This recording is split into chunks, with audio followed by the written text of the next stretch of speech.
Honourable members, I have to inform this Parliament of the death of Mr. TVWAN on the 15th August 2022, a former member for Usunapundi open seat. He was first elected on the 5th National Parliament from 1992 to 1997, and 6th National Parliament from 1997 to 2002 for the same seat. During those terms, he served as the Deputy Chairman of the Appointment Committee, member for National Parliament Committee, Chairman of Pension and Retirement Benefit Committee, and member for Public Accounts Committee from July 1997 to March 1998. He was appointed Vice Minister for Arts and Culture in December 1997 to July 1998, and Vice Minister for Communication in July 1999.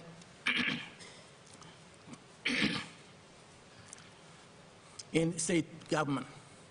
He was reappointed to the Pension and Retirement Benefit Committee in November 1999, member of Referral Committee on Health and Family Welfare and Primary Resource from July 1997 to July 1998, Chairman of Public Accounts Committee from November 1999 to December 2000, and a Deputy Chairman of Provincial Government Suspension Committee in December 2000. He was appointed Shadow Minister for Agriculture, Livestock, Lands, Fiscal Planning, Environment and Conservation by the opposition leader, Mr. Bill Skate, in June to November 2021. He was a member of People's Progress Party. As a mark of respect in memory of the late honourable gentleman, I invite all honourable members to rise in their places.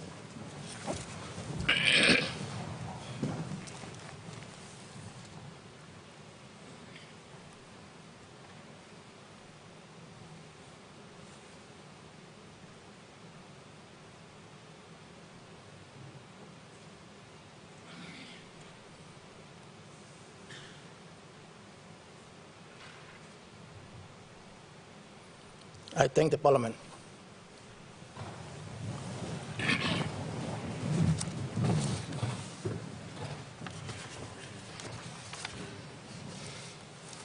Are there any petitions? Are there any notices? Question without notice, 45 minutes. Governor for Hela. Oh, sorry, Governor for Southern Islands. My apology. Thank you. Governor for Hela is sitting on my right. I'm Governor for Southern Islands. Thank you, Mr. Deputy Speaker, for giving me this opportunity to ask my questions without notice to the Minister for Petroleum and relevant government ministers to take note. Before, as a way of background, Mr. Speaker, before the Santos company, oil company, takeover from oil sets, the National Securities Commission and the Department of Petroleum asked those of us who were affected in this transaction to write to them in writing issues of legacy issues of significance that affect our provinces and the project area site. And for the Southern Islands, representing the provincial government, I wrote to Securities Commission and to the Department of Petroleum that should Santos take over from oil sets, they must look at some critical legacy issues. First issue that I raised in that consultation was that oil sets was producing electricity in Kudupu, in oil sets area, and none of our surrounding communities were provided electricity. As a, token of appreciation to the community and being good corporate citizen. You're taking our resource from the area, you're producing electricity. Goodwill to provide electricity to the surrounding area who are living in the dark. That was one of the issues that I raised at that time. Second issue is, my people of Southern Highlands are forever inundating Western Highlands province for air travel to Port Moresby. I have the Moro Airport. Can you open that airport as a commercial opportunity for my people to use? Upgrade it.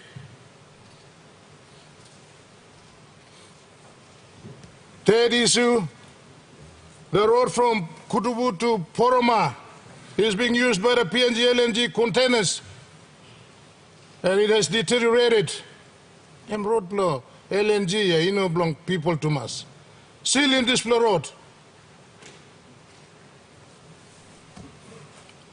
And the fourth issue that I raised, and the Securities Commission has taken note of this, the road from Kutubu Homa Power to Bagwale to Hela. This much talked about road. And they said that Santos will not take over from Wellsets until these legacy issues are dealt with. Now Santos took over and kiss him 38% of PNG LNG biggest project. Whilst taking the upstream license, all give new power and downstream to one time. So Minister, through Mr. Speaker, these are critical, important issues of national importance. You kiss him upstream license, now you can work him downstream business plan. All power grant, our local community run him downstream electricity. Honorable Governor, sorry I interrupt here. So, Mr. Speaker, my question is, Wellsets has already been bought, Santos is in operation, 38% and Kisim Long PNG LNG. This blow legacy issues where company and government talk long right him, na mi blow present him here, you blow work him something or no got. Thank you, Mr. Speaker. Minister.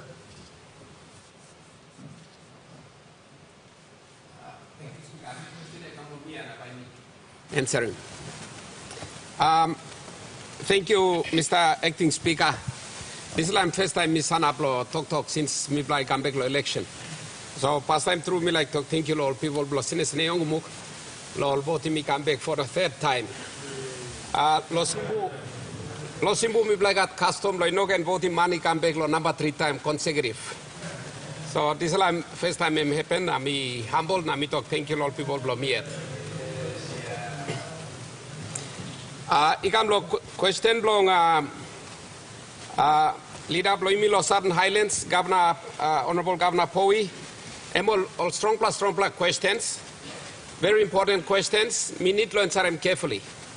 Also na me like talk also this la letter I'm writing to Securities Commission. I'm copy lo me and me at me no kisim na looking. So perhaps by me asking him to give me copy blo this la letter. At the same time, this is 4 questions I'm asking him and put him on 1 paper and I'm giving me and I must answer him good. Maybe next sitting block Parliament. Thank you, Mr. Speaker. Governor Hoisivik. Thank you, Mr. Acting Speaker. Mr. Acting Speaker, my question without notice goes to the Minister responsible for State Enterprise and in particular Kphl. By way of background, some time ago, in fact in the last, very last sitting of this House, before we rose for the elections, the UBS heist report was presented on this floor, and it shows clearly the links between the former Prime Minister, the directors of Oil Search, Interoil, and a shady character called Mr. Kphl. Recently, the board and management of Kphl decided that they would go ahead and buy shares from Santos Limited. Mr. Speaker,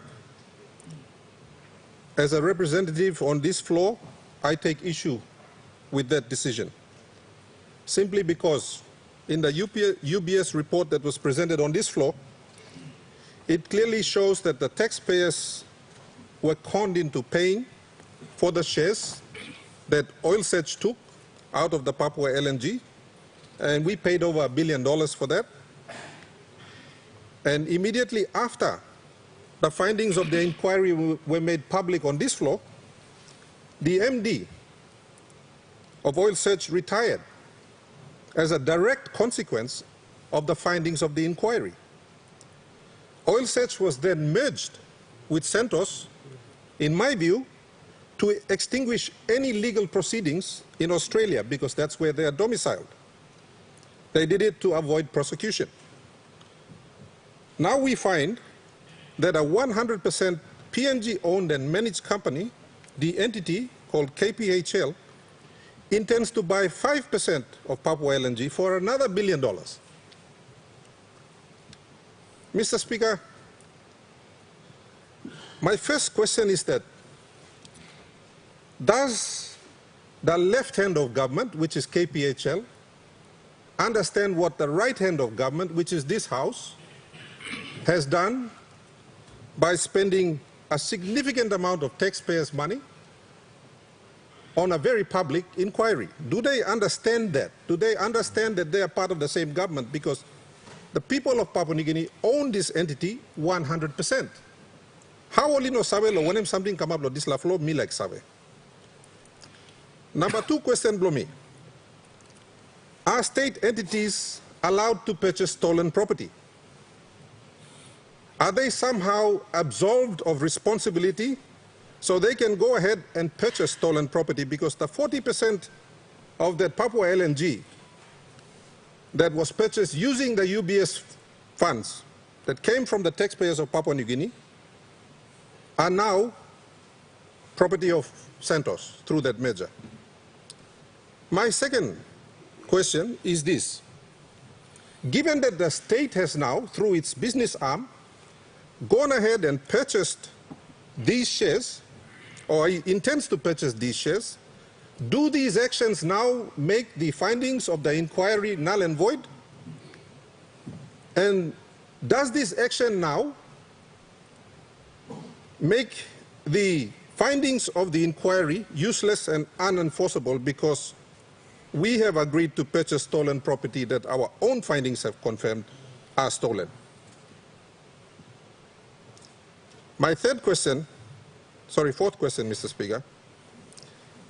While we appreciate that Kphl is a public company and perhaps does amazing work around the country, is the Minister able to present on this floor the investment strategy of Kphl? If there is one, and could the member table it, Minister table it for the benefit of the members of this House? My final question, does Kphl have a dividend policy? Who decides that policy? And could the Minister also table that policy for the benefit of the members of this House? Thank you, Mr. Acting Speaker. Honourable Minister for State Enterprise. Thank you, Mr. Acting Speaker. I'd like to thank our Governor of East Pacific Province, Honourable Alan Bird, for asking this very important question. Mr. Speaker and fellow leaders, as you are all aware, this issue has been a subject of much debate even on the social media as well as the mainstream media. So it's a very important issue, and I would like to thank the Governor for raising this. I will try my best to answer the questions according to the order in which it is presented.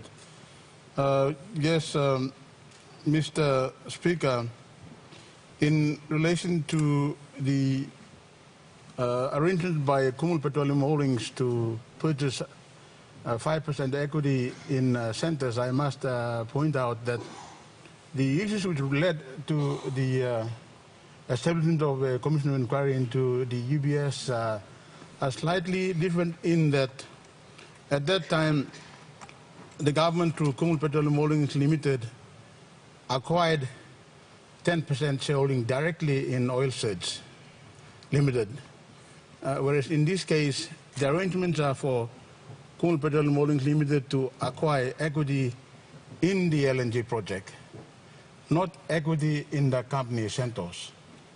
So there is a difference there.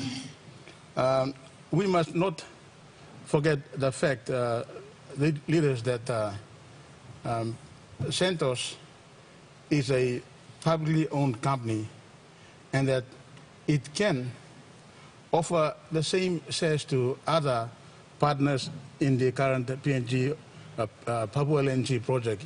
It can possibly offer those shares to ExxonMobil, and there is nothing preventing that company from doing that.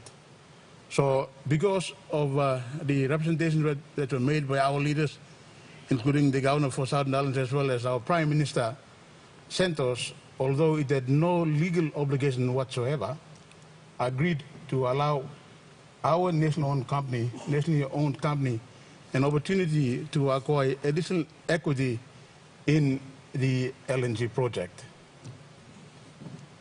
So that is the background to why these arrangements were made.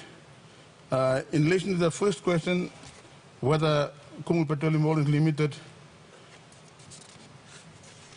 who is also a company owned by the people and who has direct or indirect connection with our parliament, understand the implications of the UBS inquiry? The answer to that is yes. These are commercial arrangements between our nationally owned company and a company that is owned by the public and registered in another country. As to the issue of whether or not we as a state, and including our nationally owned company, are allowed to purchase stolen property, we have had the benefit of receiving the inquiry of the UBS, and certain findings were made. These findings were made by an inquiry that can be subjected to challenge by anyone who's affected by the inquiry. These are challengeable. This government is yet to set up terms of reference or team which can decide whether to implement the findings of that inquiry or not. So at this stage, it is arguable in relation to the question of whether or not those shares were actually stolen. So it is an arguable issue. It is not for me to discuss this in this parliament, but it is a matter that remains for this parliament to deal with at a later stage. But at this stage, we proceed in the commercial world on the basis that the shares or any interest in a company, as they are presented, for valuable consideration, subject to no encumbrances. So in the commercial world, anyone can proceed on the assumption, on the basis that shares in a publicly valued company or shares in an unincorporated joint venture or shares in any company are free and are legal for anyone to conduct transactions on. And I understand the concerns of the governor. We can look at those issues later on. In relation to the question of whether or not the shares that are about to be purchased are illegal and whether there will be any adverse implications, as I said earlier, we can only reach and make that assessment later on.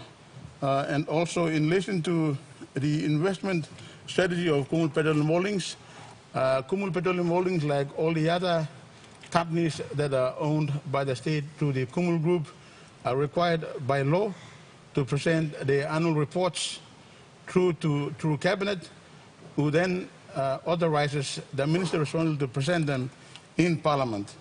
I can assure the Governor that the annual report, operating plan and report of Kphl Petroleum Holdings was actually approved by Cabinet early this year, and it can be presented by myself as Minister when I make a statement to this Parliament in due course, most likely in the next session of Parliament. And yes, the accounts of Kphl Petroleum Holdings as a public company are always audited, cleared by Auditor General, but usually done by one of the 4 major international accounting firms that are operating in this country. So we have those annual operating plans which are always approved by Cabinet. So as I said earlier, and without repeating everything, it will be presented to Parliament in the next sitting of Parliament. In relation to the dividend policy, yes, there exists a dividend policy which all companies owned by the state are required to follow. There's a certain percentage. I'm not able to inform the Parliament of the precise percentage, but there's a certain percentage that is allowed by the policy for the company to retain, to invest, and to meet other operational expenditure. But there's a certain percentage that is required of this company to present to the government. And we've seen over the years that Kphl Petroleum Holdings has delivered. In the last financial year, it has delivered dividends totaling nearly 1 billion kina, which this government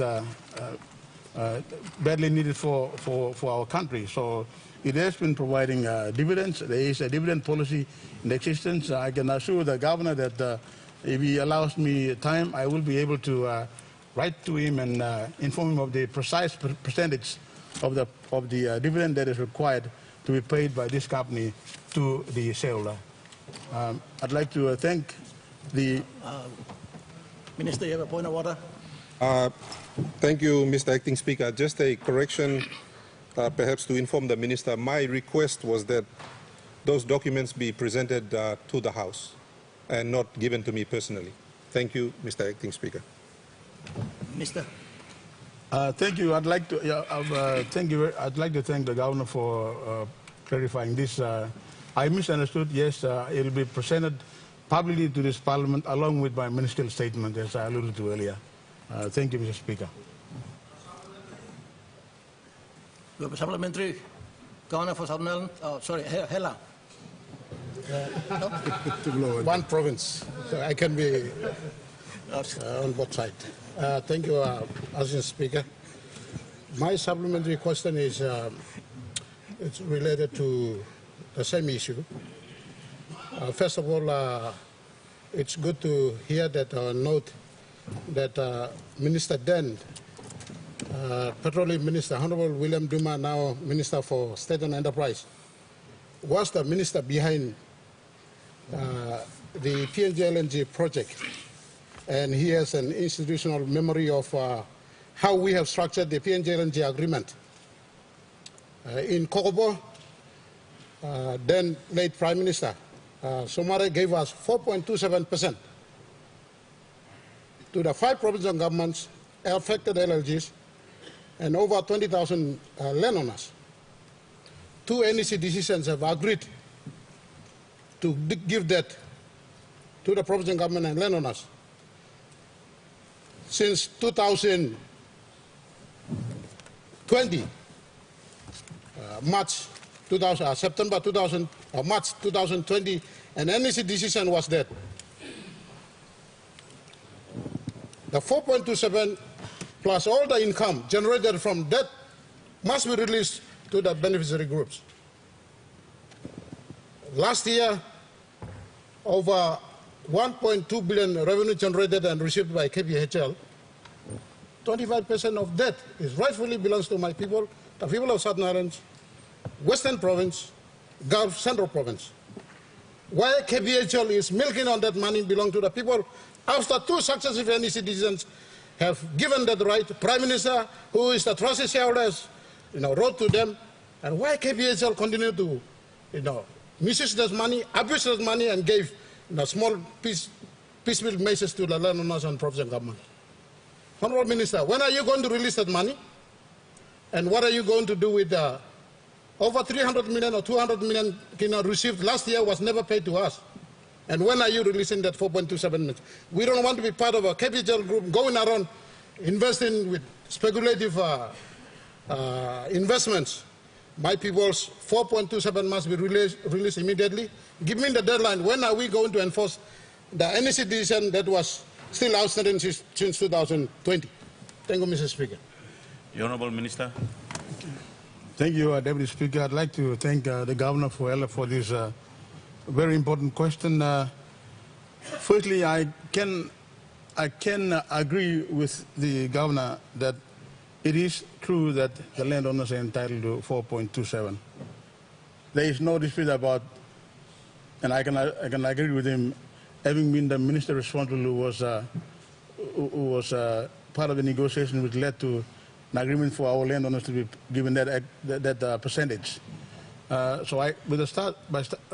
start with, I can assure him that he has a valid concern, and I stand ready to be able to help resolve this long-standing issue. In relation to the apparent inability or the failure of the state or even Kphl Petroleum Holdings Limited to give effect to 2 NEC decisions, I must clarify that I was not the minister responsible during that time. I'm not familiar with the precise wording of the NEC decisions, and if the good governor can write to me expressing those concerns, I want to assure him that I will try my best to deal with the issue and to resolve it for the benefit of all parties concerned. And I must also emphasize that our landowners are very, very important stakeholders, and we have an obligation to deliver what was promised to them when we signed the project agreement. So I will be able to assist the governor if he is able to provide me copies of those 2 NEC decisions, and I will help him. So thank you, Mr. Deputy Speaker. The honourable member for Menyama. Thank you, Mr. Deputy Speaker. Lord, look, Lord, people, Menyama. In first place, I miss up, so me like talk. Thank you, Lord, people, Menyama, Lord. Maki Mouse, Lord, na mi kam sana bloya, Lord, Salim mi kam. Me talk. Thank you, Lord. Mr. Speaker, Deputy Speaker, question without notice, Blomi, go Minister of Commerce and Industry. By way of background, inside law, country, Blomi, plan, mi plan looking was them. Plant the all clothes na kai wear. No got him standard and stop inside law, all this plan. Na plant the all this plan something law, regulate him. All cheap something work law. All business houses work law salim inside law country blomi plan. Kind of say marasin now colos now kai. All this plus something come up inside law country blomi plan. Me understand no say me see the industry where me stop and law regulating this plan, but law where stop and law ni see the more generic to mass. Nabila Gaski Minister law commerce na industry. Suppose this law where ni system look out him lem, me plan looking more sem. This plan law enforce him, or this plan organization enforce him. All this plan law check him all. All kai no close we come inside lo country me plan in the name of chief something plant something work lo bagarabim. All man meri me plan simo this law something them work lo bagarabna. All kai to come inside na bagarabim all citizen me plan. So this plan organization need to check him, or this law product na enforce him national standard law. Suppose he got him national standard law stuff, why am no enforce him? Number 2 question, suppose him no got him standard law inside law country me blah. In a ministry to group law enforce him one national standard law. Thank you, Mr. Deputy Speaker. Minister for Commerce and Industry.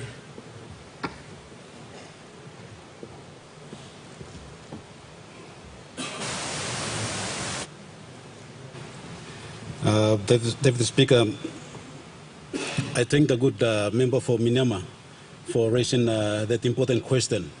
It's one of those questions or legacy issues in the country. And yes, those pricings and quality of sale of goods in the country, it's one of those issues where it may affect him, country bring me to. And before me answer him a few questions or 2 questions raised by the good member for Menyama. Firstly, let me thank the good Honorable Prime Minister long entrusted me with the Minister for Commerce and Industry on behalf of people of Soyan, Oro Province. I thank the good Honorable Prime Minister. In regard to the questions raised by the good member for Menyama, it's a very important question, and those are issues that may affect the whole entire country, especially goods where you may import them coming to the country. And me take note along these questions, and yes, it directly falls under commerce and industry, especially with the NISIT, where me control him display something on all pricings. Me take note long display questions raised by the good minister, member for Myanmar, vice minister to Treasury. Me ask him, minister, if I can respond to those questions in the next parliament sitting with those questions, because I don't have the answers now. But me meet with my department, especially with NISIT, and we will look at the questions raised by the good member for Myanmar. Thank you, Deputy Speaker. Honorable Deputy Opposition Leader. Mr. Speaker, question below me by me asking Golo Gupla Treasurer below me and member below Kphl. Thank you. Mr. Speaker, question below me is in relation to the paper that was presented yesterday by Minister Sungi with regards to retirements, retirement exercise below public service. Mr. Speaker, law opposition, we may be seen to be stereotyped, but we'll be asking pertinent questions that will require hard facts and answers. So, Mr. Speaker, question below me, Golo Gupla Treasurer below me, a very hard-working treasurer. I'm also, with the government's approval or appropriation of the 200 million through the Department of Treasury for the retirement of some 640 public servants, who, in my view, are very experienced public servants. Now, this in relation to the summary on the retirement exercise statement made by the minister yesterday, the statement blame talk some 178.4 million was expended for this exercise since 2019 for some 3,236 retirees in the public service. Today, you may say, Mr. Deputy Speaker, that plenty of army officers, police officers, now CIS officers, all wait yet go to place. They're still waiting for the government's golden handshake. Now, something, a few days ago or weeks ago, the new police minister has announced that they'll be evicting a lot of policemen or picking in the blow who said 18 years now over. Now, plenty of officers blame me, or good hardworking officers, or retire now, no waiting golden handshake blow government, or receiving all funds blow, super funds, pennies. The super funds have paid them off. No kay kaim this money go finish no waiting government yet. Long time, no pain. Now it is very encouraging to see that the Public Services Minister has included in his report an achievement of a payout of 178 million. So this 178 million, and go where all army officers, some blow staff barracks, or police officers, all die. Now, picking blow stop yet inside these houses. Now, officers are looking for, or young officers are like moving, going inside these houses. Honorable Deputy Opposition Leader, I want you to get to your question. Thank you. I'll get to the question. Can the Treasurer assure this House, the retirees, the nation, and all public servants that the 63.5 million earmarked for this program will not just be another failed program whereby these funds are sent to the departments and are redirected or diverted to other programs, and the retirees are left waiting in vain and stranded? Number one. Number two, can the Treasurer outline the steps taken to safeguard these funds, and if there is going to be a trust account established to make certain that these funds are paid out to remark programs and not to consultants and allowances of officers who pretend to be carrying out these programs. Please, Treasurer, all agencies that will be affected, make certain that the public servants are not retired till the funds are made readily available. Otherwise, we retire these public servants and they join a long list of unpaid public servants. Mr. Speaker, also me story pinis, lompla story go pinis. All superfunds payout pinis. Now me thank you government under the Prime Ministership of Honorable James Marape.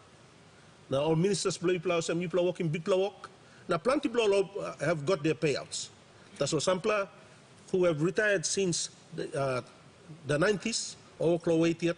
Now can we assure them that these funds that are now reappropriated go direct to the beneficiaries, not to consultants and officers who get lump sum benefits, and those who marked for this program will miss out again.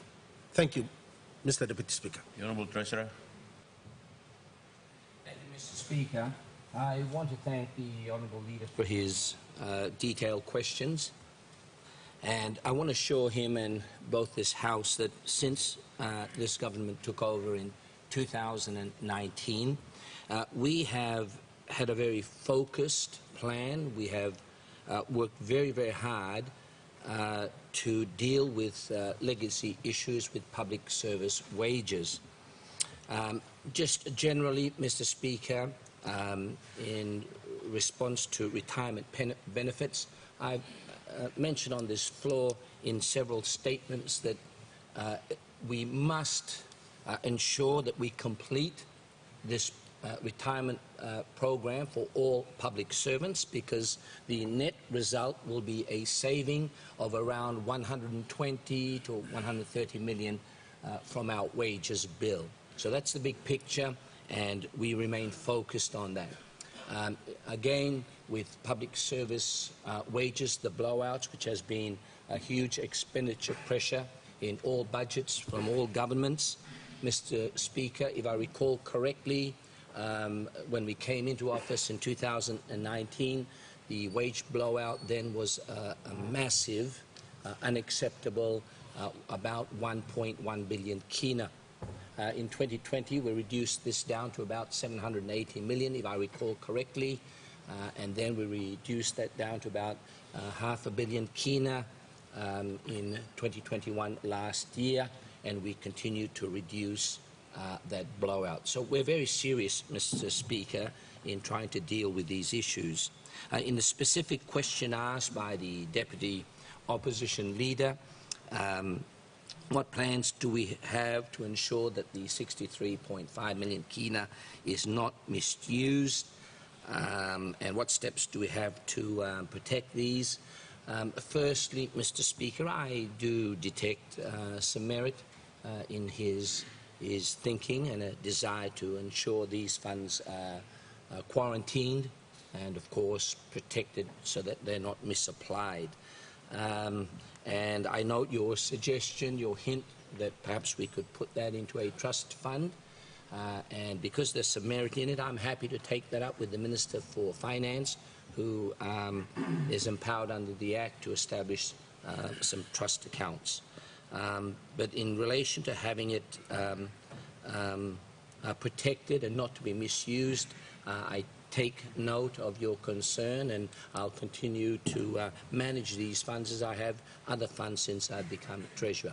Thank you for your question.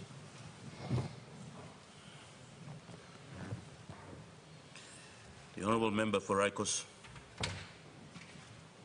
Thank you, Deputy Speaker, for giving me this opportunity to ask this question to the Minister for Energy. But first, I want to commend the Marape Rosso government for taking a bold stand in taking back PNG from economic inequalities and in this case, the inequality that exists in the benefit sharing arrangement in the extraction of our country's natural resources.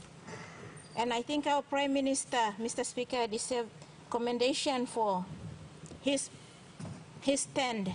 bold stand against economic bullies in the extractive sector. So my question, one, are we going to reform the existing Oil and Gas Act 1998, which is not benefiting our people, and have Papua New Guinea have a fair share in the benefit sharing? Number two issue, Mr. Deputy Speaker, is this. We need cheaper energy to attract foreign direct investment, downstream processing, manufacturing, and moving PNG towards industrialization. What defies logic, Mr. Deputy Speaker, is this. We are blessed with so much energy, oil and gas. We extract, ship overseas, and we import the finished products at much higher cost. And we produce energy to only 13% of our people. So my question to the Minister for Energy is, are you going to provide cheaper, sustainable, and accessible energy to Papua New Guinea? Thank you, Mr. Speaker, for giving me the floor. The Honourable Minister for Petroleum and Energy. Thank you, Mr. Deputy Speaker. Before I answer the question, I congratulate Honourable Kphl for being elected to the floor of this Parliament. And I also congratulate thank the people of Rai Coast for having voted to the floor of Parliament a very educated and experienced lady to assist in the work of the Parliament. Thank you. Leader, thank you. On the two questions,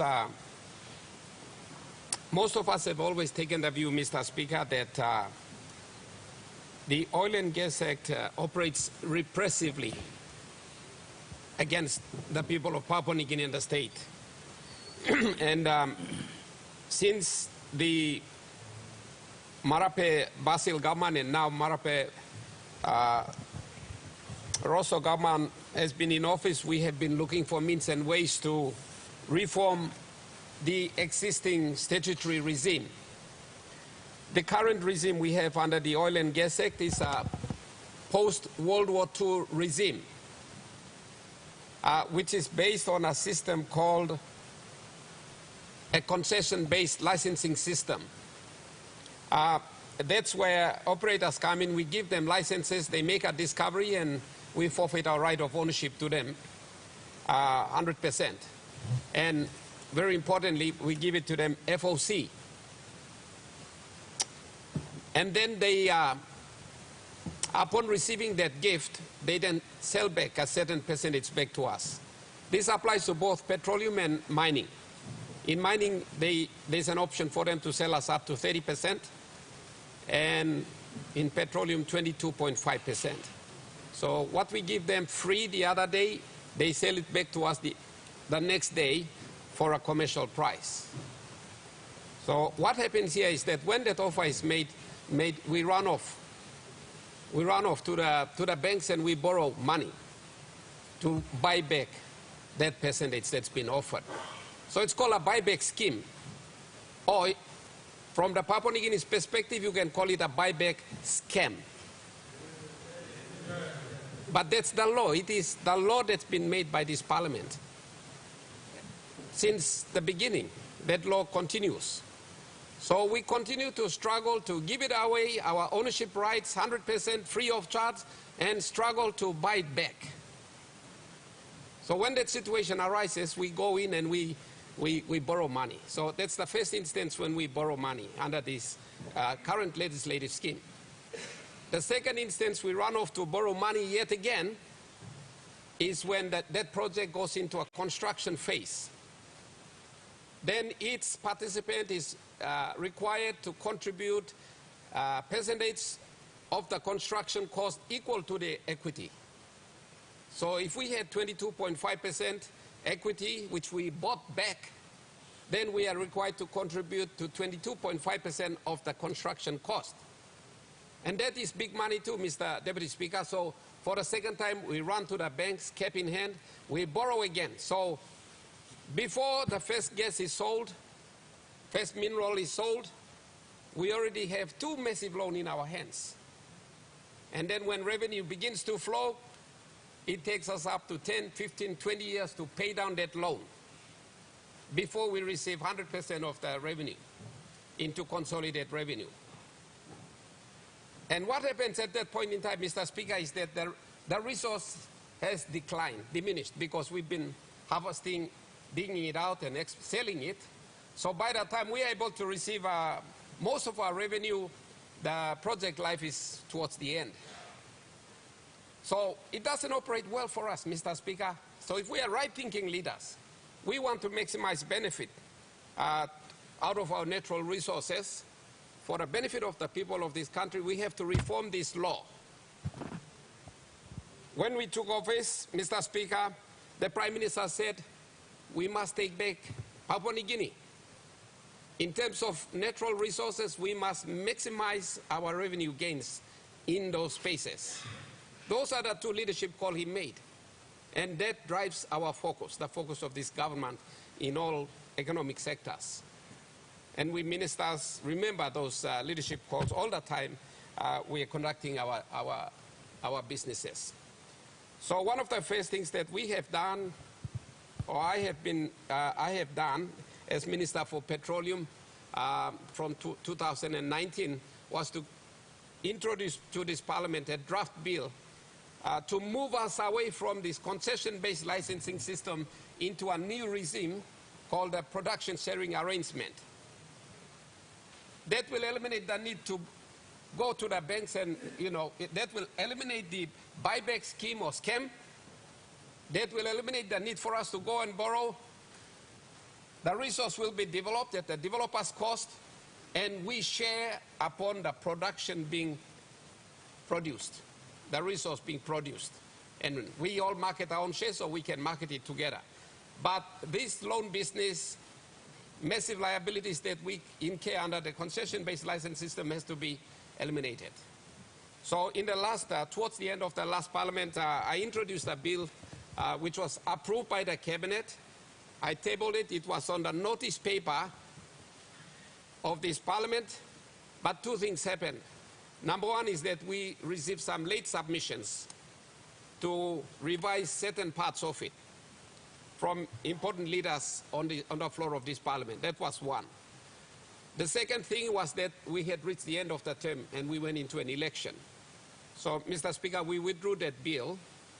Now that a new cabinet lineup has been set up, my department will recommence the redrafting of the bill to make sure that we bring back into this Parliament at the earliest a production sharing arrangement bill for our natural resources, especially in the petroleum sector.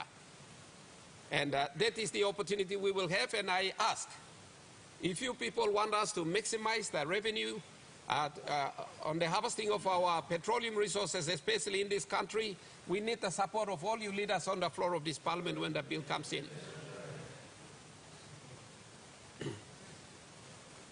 On the question of providing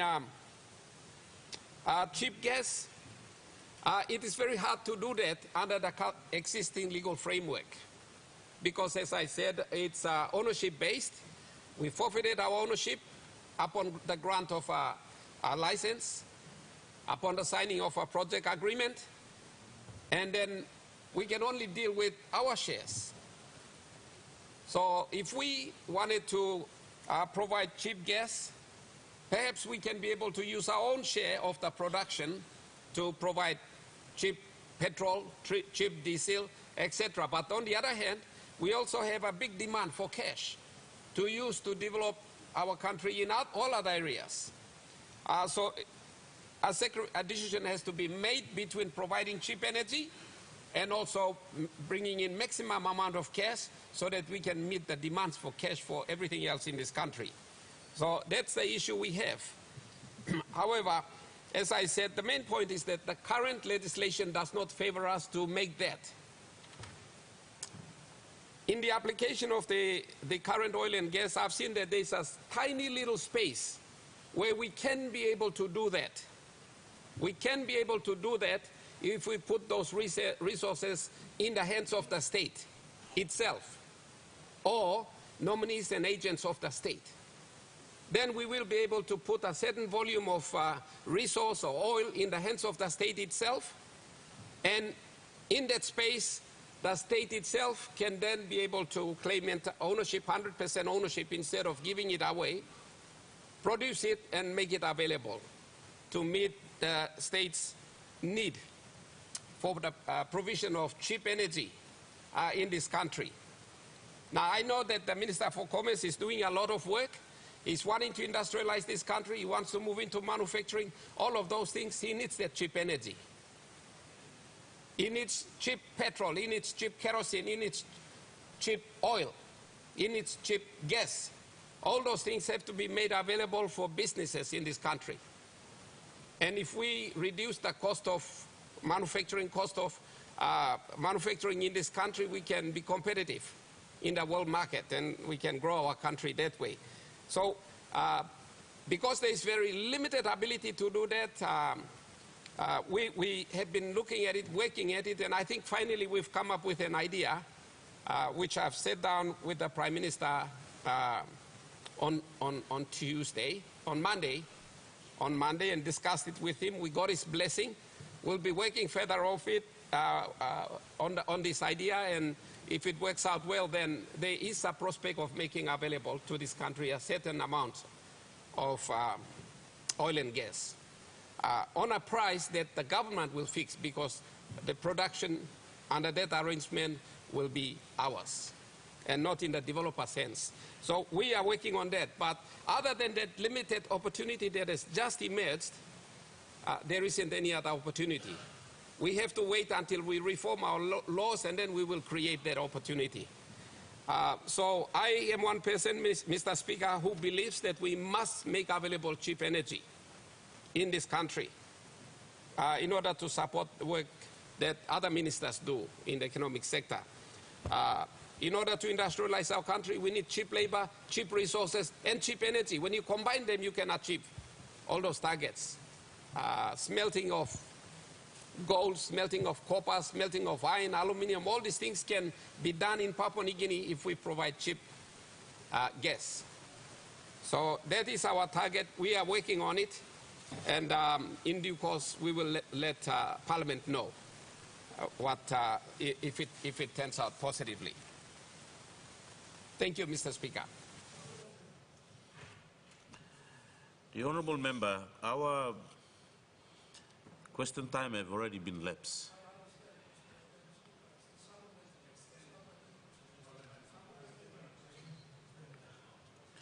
I understand the standing orders perfectly, Mr. Deputy Speaker. Honourable members, since the minister have taken much time on the reply of this question, and we already gone beyond the question time, I will use my discretion to allow for this supplementary question, and there will be no more question after this because the question time have already lapsed.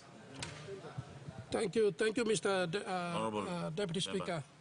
My supplementary is relevant to the question. You know, I understand from the explanation by the Petroleum and Energy Minister of the existing legislation on our resources sector in the country, especially in the extractive industry.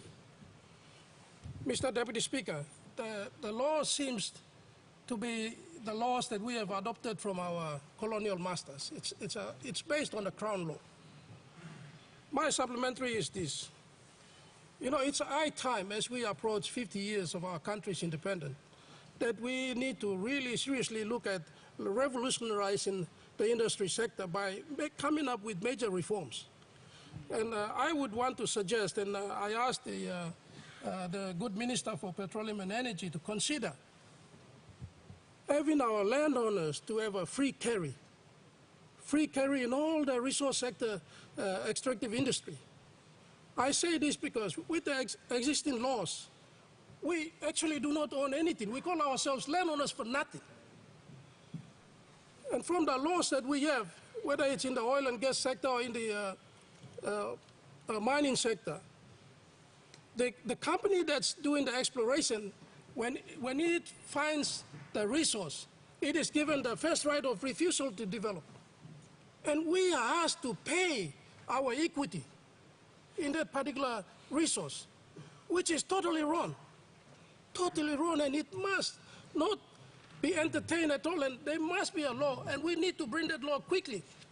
And my suggestion would be that our landowners should have a free carry in all the resource sector industry in our country, in all the extractive industry, from oil and gas to mining and everything, including forestry, including fisheries. If there is any fishing company coming to harvest the tuna in our waters, our landowners must have a free carry in the industry. Honourable Member for I'm asking the Minister to consider that. Can the Minister consider the landowners having a free carry in all the resource sector industry? And number two, we must completely do away with the legislation that says that the company that's doing the exploration, upon finding the resource, that's the first right of refusal. That law must be done away with, and we need to come up with a major resource law revolution. Thank you, Mr. Deputy Speaker. Honourable Minister. Thank you, Mr. Speaker. I agree with the member for Wanimo Green. We will do our best to bring the bill in as quickly as possible. And after that bill is passed, then we can enter into discussions about how we share amongst our family, including the landowners. Thank you. Honourable members, our question time has lapsed. On papers, ministerial statement, Minister for Higher Education.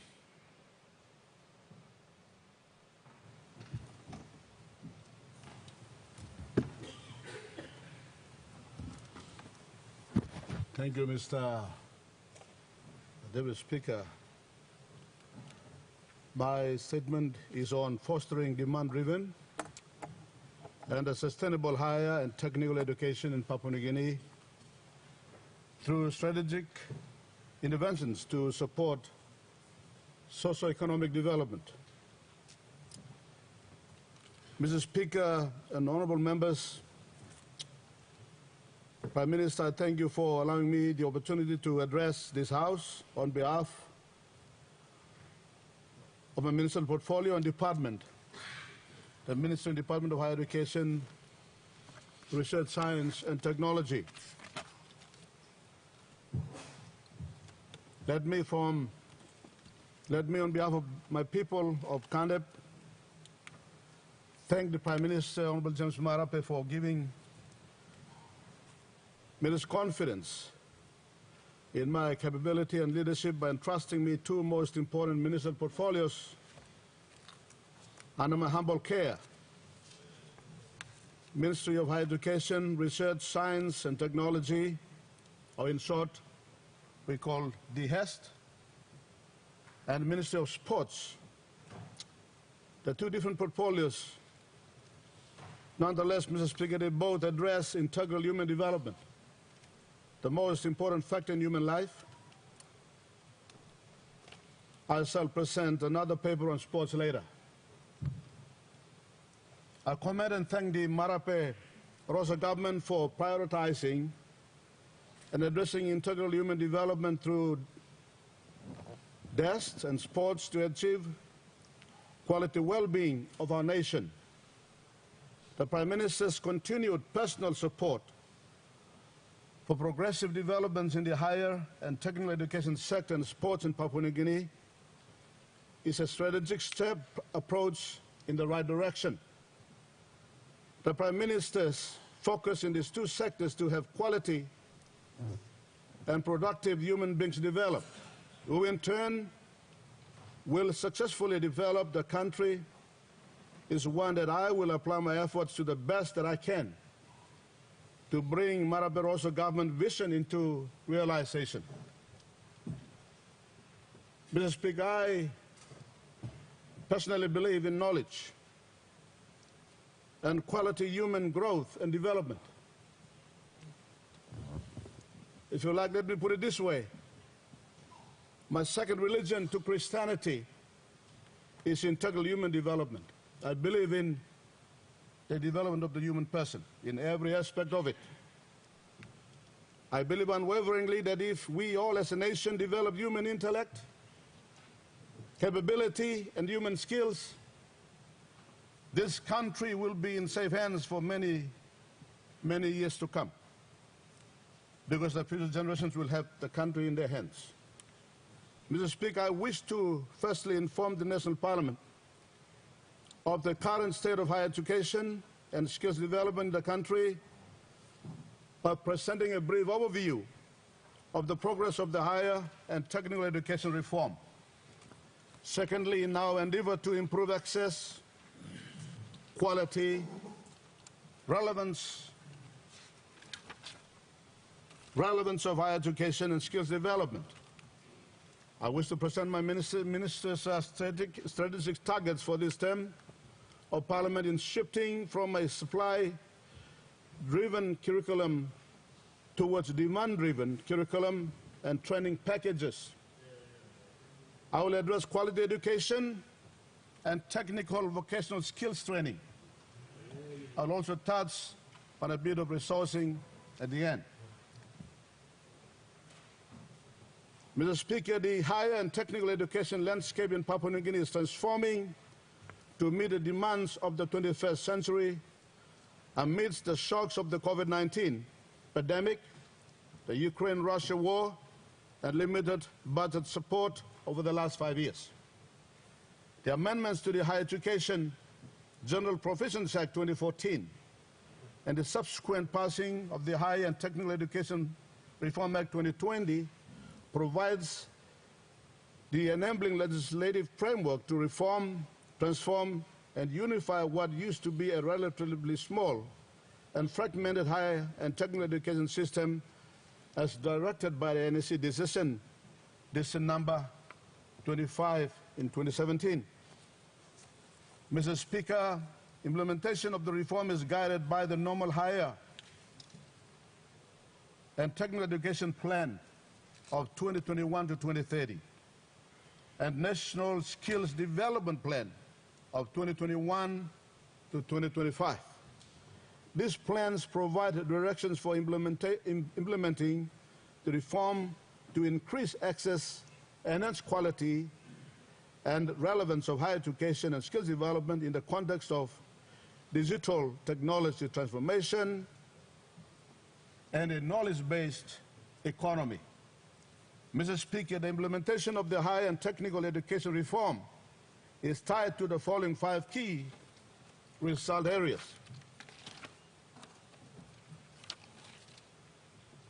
Result key area number 1, transfer of budgetary allocation from affected agencies and departments to the Department of Higher Education, Research, Science and Technology. Key result number 2, establishment of growing councils for transferred higher education institutions and implementations of governance manual for public higher education institutions. Key result area number 3, transfer of private sector registration and accreditation functions from National Training Council to the Department of Higher Education, Research, Science and Technology. Key result area number 4, establishment of new salaries, terms and conditions for higher education institutions, transfer of public servants from affected agencies, and finally, digitalization rollout strategy and system support for the Department of Higher Education, Research and Science Technology and all institutions. Mr. Speaker, I'm pleased to inform this Parliament that progress has been made in each of these 5 key result areas since 2021. In the last 12 months, 39 higher and technical education institutions that are state and church-owned institutions have been administered by DEST. There are 32 transferred institutions being transferred from departments and agencies to the Ministry of Higher Education, Research, Science and Technology, and to the department. You'll see that at the attachment at the back of this statement, the names of those transfer institutions that I am referring to. In the 2022 national budget, this transfer of institutions and functions were complemented by transfer of recurrent budget lines for teacher colleges and technical colleges. Transfer of recurrent budgets for nursing and agriculture colleges is anticipated in the 2023 national budget, and others will follow suit in the next 5 years. Establishing a single coherent funding system and improved financial reporting are my ministry's and department's intention to improve the governance in the use of resources. Mr. Speaker, in addition, new governance arrangements under the Higher and Technical Education Reform Act intend to promote a semi-autonomous model for transferred institutions is being implemented. To date, 30 governing councils have been appointed by the National Higher and Technical Education Board, and 9 more will be appointed in the coming year. Mr. Speaker, the functions of registration and accreditation of private training institutions in the country was also transferred from the National Training Council under the Department of Labor and Industrial Relations to higher education. Increased access to higher education with placements from 11,000 in 2021 to 15,000 in 2022. Higher education is halfway to achieving the National Higher and Technical Education Plan goal of 30,000 placements per annum by 2030.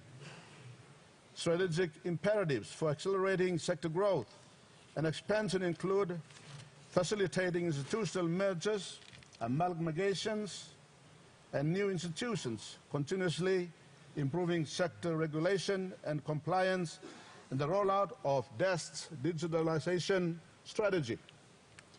Mr. Speaker, attracting and retaining qualified and competent academics and trainers is a critical contributor to the delivery of quality higher and technical education and training. I am pleased to inform this Parliament that under the new reform, new terms and conditions for transferring academic staff, including new performance-based contracts containing new remuneration scales and allowances, will be established. My department is working closely with the Department of Personnel Management to establish standardized organizational structures for these transferred institutions, new terms and conditions for staff of the transferred institutions, and also a refined organizational structure for Department of Higher Education, Research, Science and Technology. Mr. Speaker, I therefore am confident that the good Minister for Public Service will take note and ensure that the organizational structure for the higher education sector and transferred colleges will be approved urgently to support the implementation of the reform. The agency, in my sincere request for approval of the department's organizational realigned structure and higher and technical institution structure, is to build the capacity of the department and college to develop, manage, and deliver Western and the base international standard quality education and trade skills, for which my policy is focused on. Regulation and compliance, Mr. Speaker, it's where I'm now going to. Mr. Speaker, the main policy goal for regulation and compliance is to continuously improve the regulatory and compliance system that ensures higher and technical education institutions meet national standards based on international best practices. I am of the strongest belief that I will guide the Marape Rosso government to develop quality education and skill development for our graduates. Mr. Speaker, the higher and technical education reform ensured a once fragmented regulatory system for post-secondary training is now unified under one policy and regulatory oversight or agency. All higher and technical education institutions, totaling a number of 57, are required by law to be registered by the National Higher Education or Higher and Technical Education Board. All universities, colleges are required to undergo external independent reviews. and the reviews will focus on academic audits, governance, curriculum, the style of teaching, financial audits, etc., on a 5-year basis to ensure they continuously meet the national standards. All courses and programs are required to incorporate the requirements of the national standards. There are 13 standards for regulating universities and 10 for regulating colleges as per Papua New Guinea National Qualification Framework, or in short called PNC and QF. All qualifications offered are aligned to nationally approved level of qualifications to ensure qualifications issued by institutions in PNC are first able to provide students and graduates pathways within and across programs and institutions, and further allow students and graduates in the TVET subsector a pathway into higher education, and secondly, internationally comparable and comparative, meaning Papua New Guinea qualifications are as good as any qualification attained internationally. PNC National Qualification Framework is aligned to Asia-Pacific standards and European standards, including Washington Accord for Engineering Program. We want to align our universities to top-performing universities like Melbourne University, Australian National University, University of Queensland, and Royal Melbourne Institute of Technology. And conversation and dialogues will be opened with some of the best universities and TVETs in Europe, Australia, New Zealand, and Japan to continue our present work as restoring confidence and quality of higher education and scaling. We need to work and power with the best in the world. Currently, there are 57 higher and technical education institutions recognized by the National Higher and Technical Education Board. This is an increase of 21 institutions since 2017, reflecting a 37% increase. Mr. Speaker, DIRST is incorporating into its current quality assurance system processes to register a total of 113 private training institutions and their programs. In attachment 2, you'll see the 113 that I'm referring to at the back of the statement.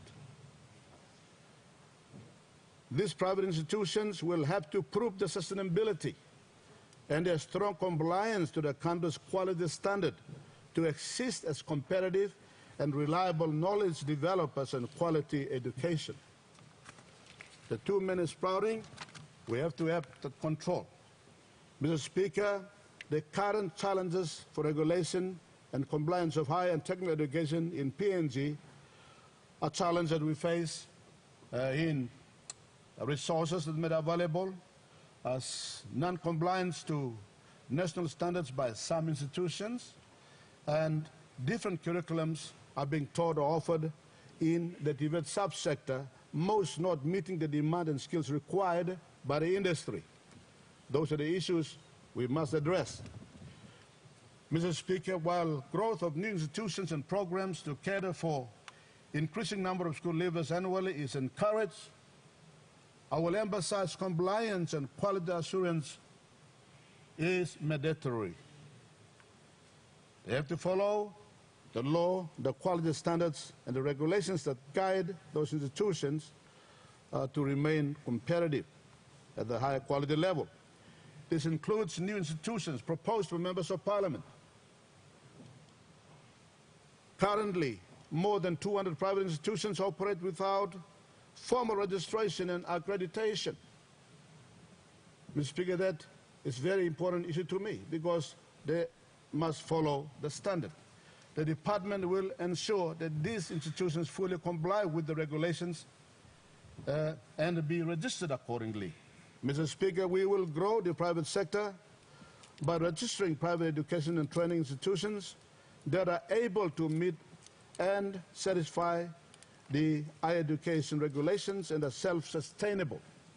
This is to ensure that quality is regulated. I got reports of students who come and say, we have enrolled in this college, or that institution, and it's closed down after 5 years, after 10 years. That's not fair. Mr. Speaker, to address these challenges and to meet the policy objectives of quality assurance, my ministry and the department will embark on the following strategic interventions in the next 5 years.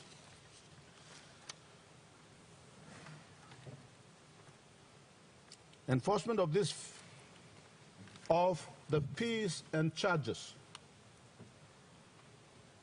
Department of Higher Education, Research, Science and Technology will enforce fees and charges stipulated in the Higher Education General Provisions Act 2014 and as amended on institutions that do not comply with national standards and will be penalized under the Higher Education Technical Education General Provisions Act if any institution do not comply with the standards.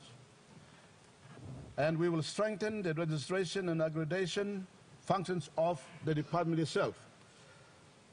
DEST will ensure higher and technical education institutions are registered and their programs are accredited. This includes instituting a continuous quality improvement culture within all institutions. Mr. Speaker, to enable quality assurance audits and program reviews are conducted, it will cost us like $3 million annually, and we are sure we will mobilize that. Infrastructure development and partnerships. Mr. Speaker, increase access, quality, and relevance of higher and technical education through quality infrastructure development and strategic partnerships.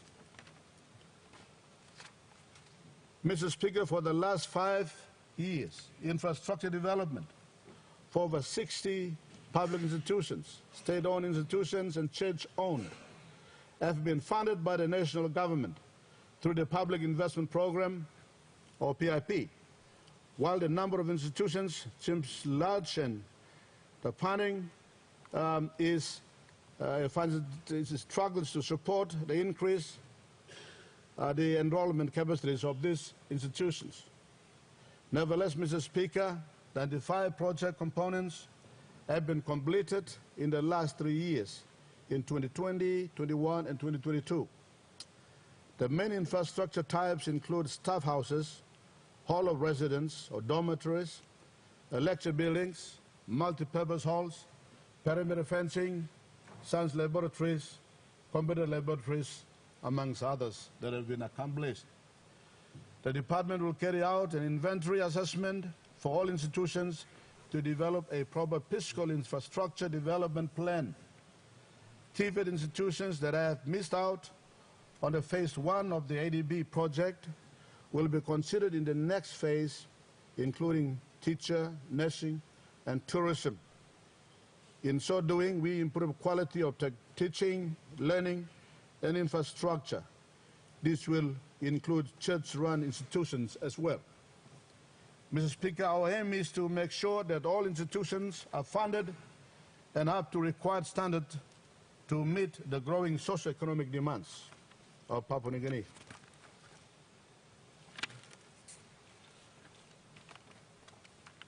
So as mentioned, some of the issues and challenges, Mr. Deputy Speaker.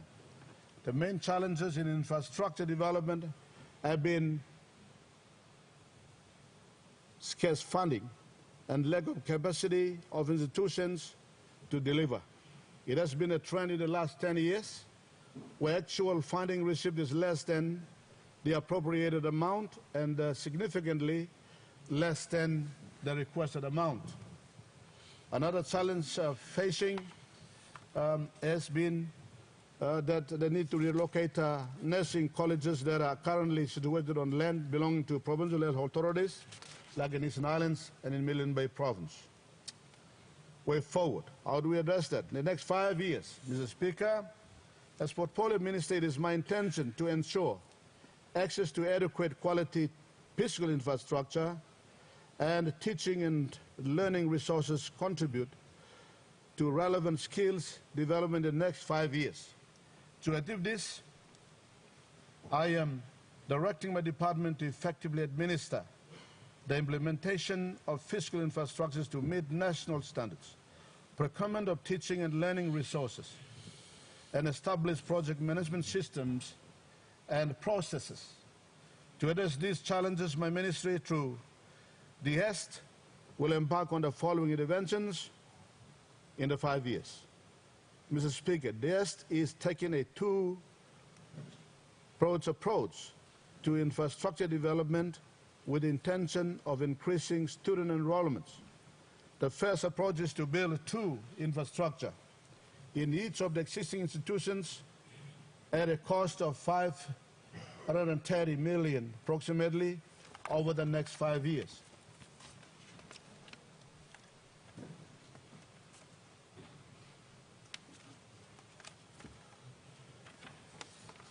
The second approach, Mrs. Deputy Speaker, is to support the establishment of new institutions, including Medical University, Lutheran University, and Innovative University of Enga. These three have been recently established. An upgrading of existing vocational centers, institutions based on labor market needs, equity, and government directives at a 700 million kin over the next 5 years. Mr. Speaker, my department aims to establish at least one new institution in the areas of agriculture, teacher education, technical and polytech training, nursing and specialized fields such as science, technology, engineering, mathematics, or in short, STEM. Mr. Speaker, to improve program and project management, my department's aim is to develop a monitoring and evaluation framework to periodically monitor and evaluate developments in the higher and technical education sector through a systematic approach. This will contribute to improving periodic reporting across the sector. Mr. Deputy Speaker, through this infrastructure development proposal and the development partner support mainly through the Asian Development Bank, through a facility called the Improved TVET for Employment Project, Government of Australia, to Sub-National Skills for Growth Program, and People's Republic of China, supporting Western Pacific University. About 4,000 new spaces will be created in our higher and technical education institutions in the next 5 years. Mr. Speaker, for physical infrastructure, the total cost to create at least 4,000 spaces using this intervention modality to improve access to quality higher education and training is approximately 1.2 billion, which is a sum of 529 or 530 million and 700 million that I alluded to earlier over the next 5 years. This will be guided by the infrastructure development plan. Mr. Deputy Speaker, I am now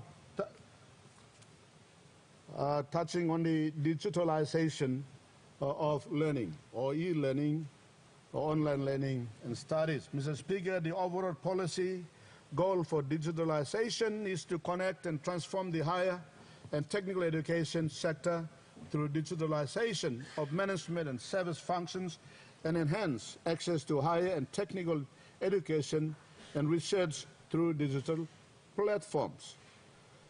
Mr. Deputy Speaker, my minister's digitalization strategy aims at transforming the higher technical education sector into a diverse and growing network of post-secondary higher education institutions that prepare students for application of knowledge at an advanced level. In the next 5 years, the focus will be to maximize digital learning and teaching space. The digitalization rollout to provinces and the 89 districts will provide an e-teaching and learning platform that is accessible to all students. Successful delivery of digital education services require significant capacity development and adaptation in teaching and learning processes to ensure people-led rather than technology-led innovation and transformation. Mr. Deputy Speaker, we're looking at models such as Japan National Broadcasting University, offering online tertiary qualification for over 50 years now, and also a model in Malaysian National Open University. Mr. Deputy Speaker, Aspects of this broad digitalization plan has been implemented, which include the National Online Application System and National Online Selection System, which have replaced the manual school leavers forms that is being implemented by the department now, and the selections of grade 12 school leavers. The higher education loan program is also digitalized.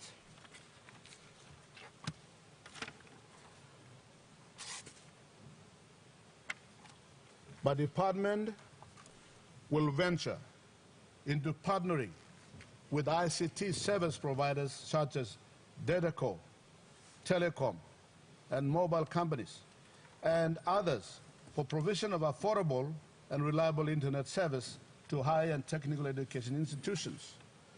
DHEST has also undertaken ICT capacity assessment for 18 institutions as pilot project to establish current capacities and what is immediately required.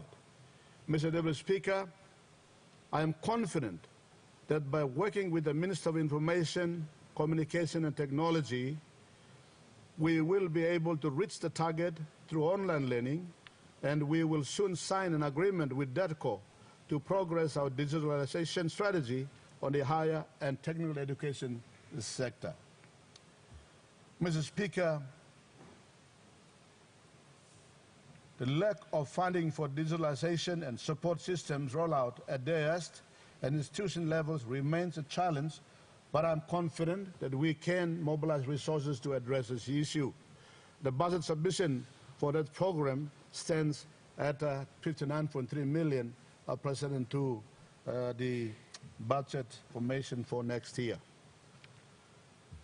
What's my 5-year target, Mr. Deputy Speaker? I intend to take a paced approach to digitalizing management and service functions within my ministry over the next 5 years. And this includes develop a digitalization strategy and implementation plan for the sector, including PNG National Open University. Secondly, digitalize Department of Higher Education, Research, Science, Technology systems, process and functions. And thirdly, we will implement national online application and selection systems in Papua New Guinea.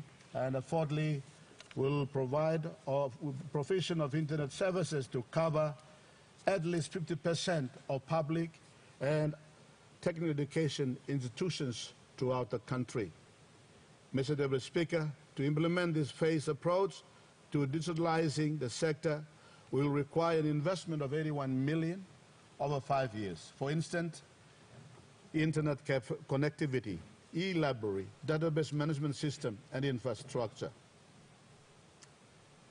Mr. Deputy Speaker, given the digital information and health pandemic, natural disasters, I'm now placing digitalization as a strategic priority to improve teaching and learning in a secure environment. That is learning from COVID-19 pandemic. It has been, on the other side of the coin, a blessing in disguise. So we go into digitalizing our all activities. Employability and skills development. Mr. Speaker, my focus on education and training is on educating and training our graduates to be readily employable for domestic, regional, and global labor markets relevant for the 21st century. Furthermore, my department will focus on developing the national training package, the curriculum, based on industry demand and requirements. The vehicle to drive this priority is the National Skills Development Agency.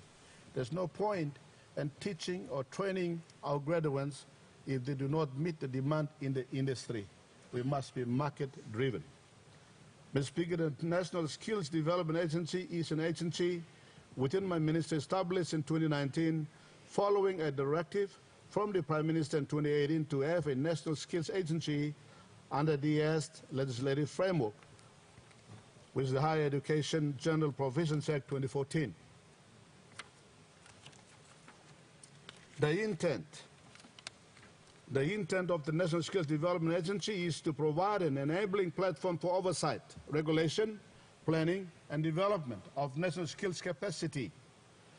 The agency is demand-driven, industry-led, with the overall objective to contribute to national economic growth and development through a demand-driven curriculum, an industry-led approach to skills development based on labor market demand and government priorities. National Skills Development Agency, as representatives of people from government departments, industries, employers, civil society, and higher and technical education institutions who collectively advise the department on the skills demanded in the country. The National Skills Development Agency has established 4 industry skills groups based on the government's priorities. There, in agriculture, the curriculum with development agriculture, very important. We're looking at the Prime Minister's policy perspective on coffee, on oil palm, on livestock. Those are very important areas that the curriculum development will take into serious consideration in putting the curriculum together. The next is in the construction industry. If you recall back when we started the PNG project, and there was about 30,000 people coming in, employed from outside, Mr. Deputy Speaker, because we did not have that skill here. And there were simple skills like supervision, construction, driving a machine, or doing a culvert or bridge. Those things we used to have them, but we never had them. So we're looking at those qualities because the next project we heard about in the petroleum sector, as mentioned by ministers, in the mining, etc., we'll have to have our people to do the job. So we'll have 30,000 jobs for our Papua New Guineans rather than we saw 30,000 employees from outside coming in to work on the PNG project. TVET trainers. See, the training of the teachers is very important. I have a family member who's a teacher, Mr. Deputy Speaker, and she told me that there's these teachers who come into teaching at a high school or a secondary school, and then she says, I did not see a teacher in that person. And I asked her, what do you mean by that? Because she was teaching for the last 30, 40 years. And then she says, because they were not trained to teach. They were packed in their brain with knowledge, and a lot of knowledge, but they come into the classroom, they cannot impart that through a teaching talent to the student. So, Mr. Deputy Speaker, the TVET trainers, we're looking at how do we train teachers, not just knowledge people, just teachers to teach people properly, and that is what this program looks at. And fisheries is a very important sector. There's a lot of work done in fisheries, and we need to develop our people there so they run them.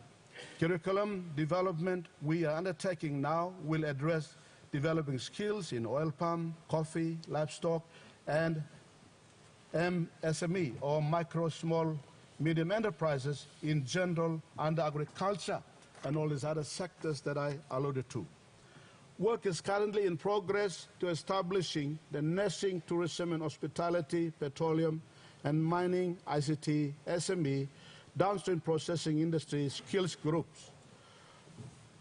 The first phase funding from Asian Development Bank will focus on 5 key areas: the TVET colleges governance and management, high-quality teacher training, curriculum for TVET demand-driven programs, gender-responsive TVET infrastructure and equipment, national TVET governance, and industry linkages.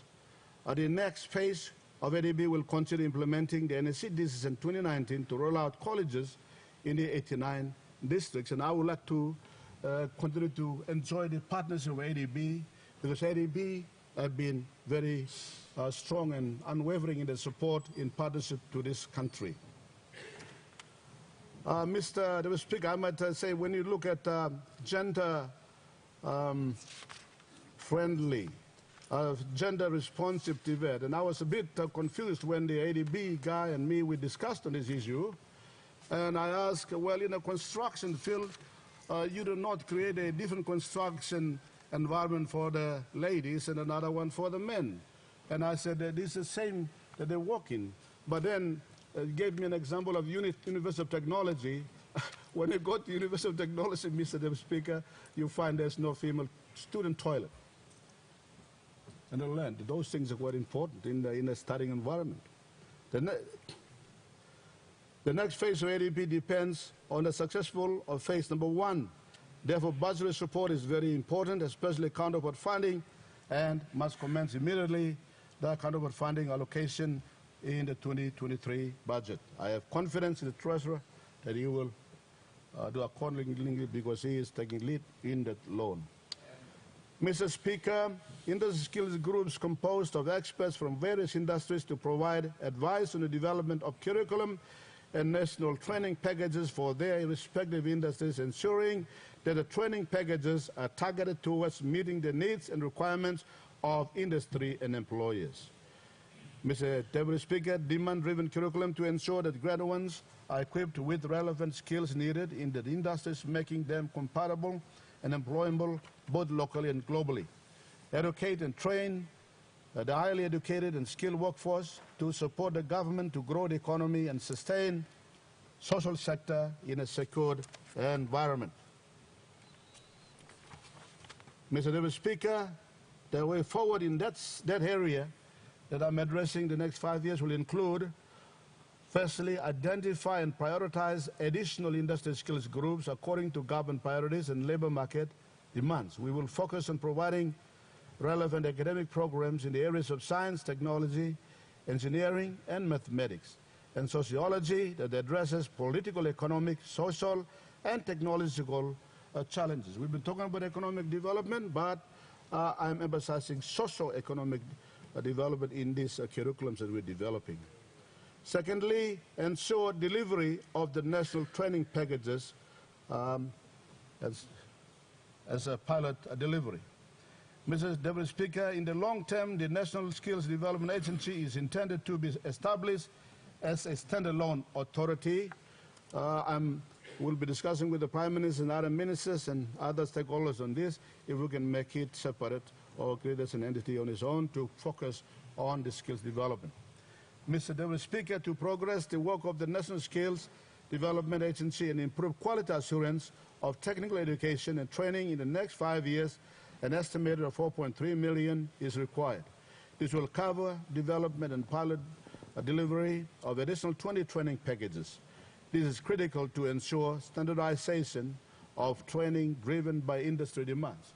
So, Mr. Speaker, what we're doing is we are putting a new package of standards based on quality curriculum that is industry-driven, that is market-driven. And I'm confident we will have that money, Mr. Speaker.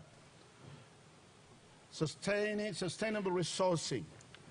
Mr. Speaker, the government plans to expand current capacities in universities and colleges by 100% the next decade, with an emphasis on addressing skill shortage in sectors such as the health and medical, nursing, teaching, and technical fields. This will require increased government investment in the higher and technical education sector.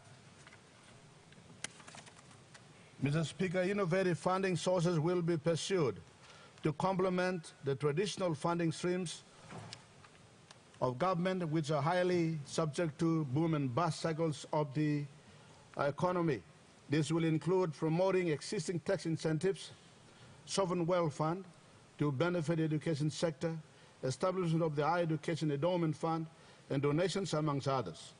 Honorable Deputy Speaker, let me put on record that I was instrumental in establishing, one of those instrumental in establishing the Sovereign Wealth Fund, to which the Higher Education Endowment Fund should be a component. Now that I have this responsibility, we will help to make sure we create innovative ways of financing higher education rather than just waiting on the budget.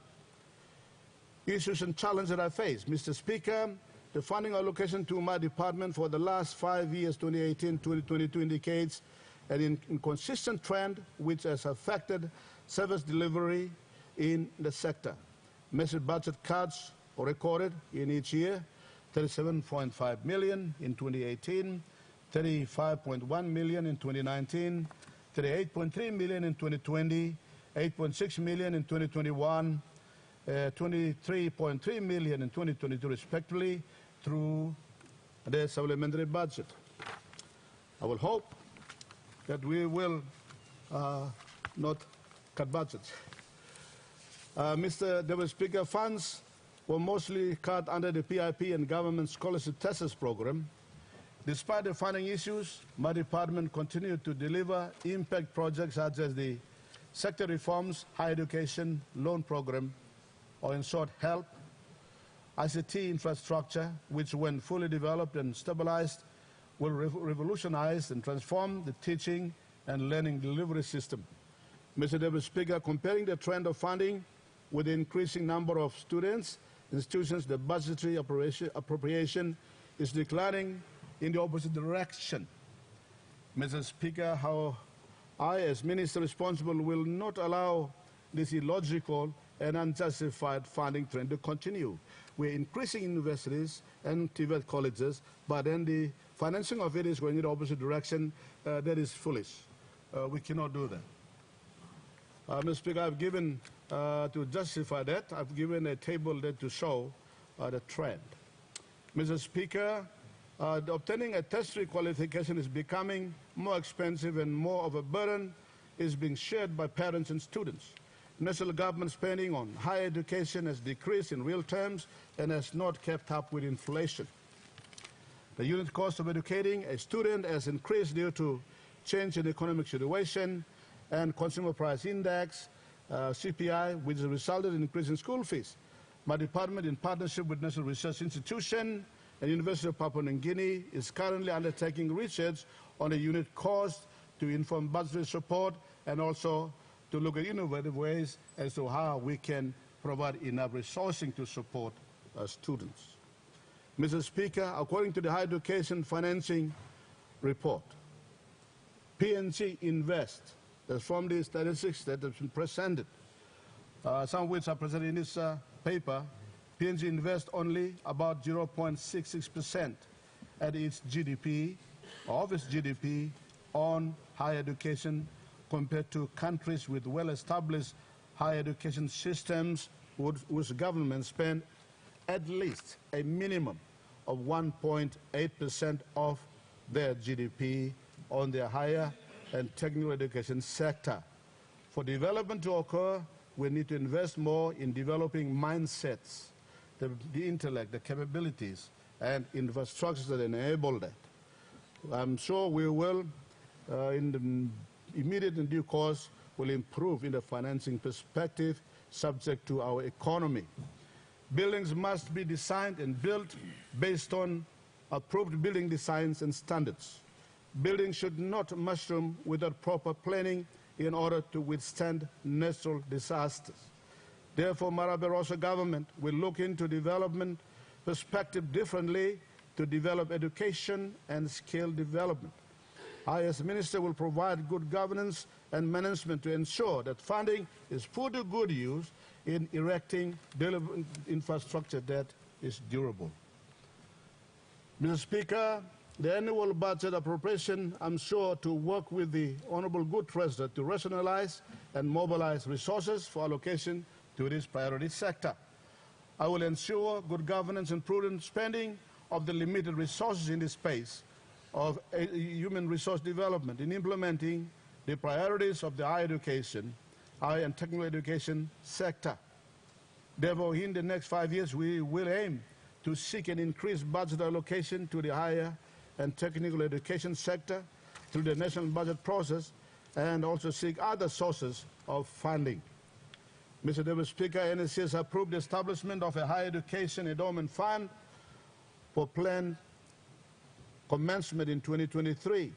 The Higher Education Endowment Fund will be the mechanism to facilitate other sustainable financing support from donors, the private sector, and other potential partners to develop the higher and technical education sector. Mr. Speaker, an early income stream into the fund will be the repayment of HELP, with the Student Support Loan Program, from graduating scholars, quality assurance fees, and potentially a portion of the Sovereign Wealth Fund. It is anticipated that once established into the next 5 years, it should provide an additional funding of about 30 million annually and increase as it generates income.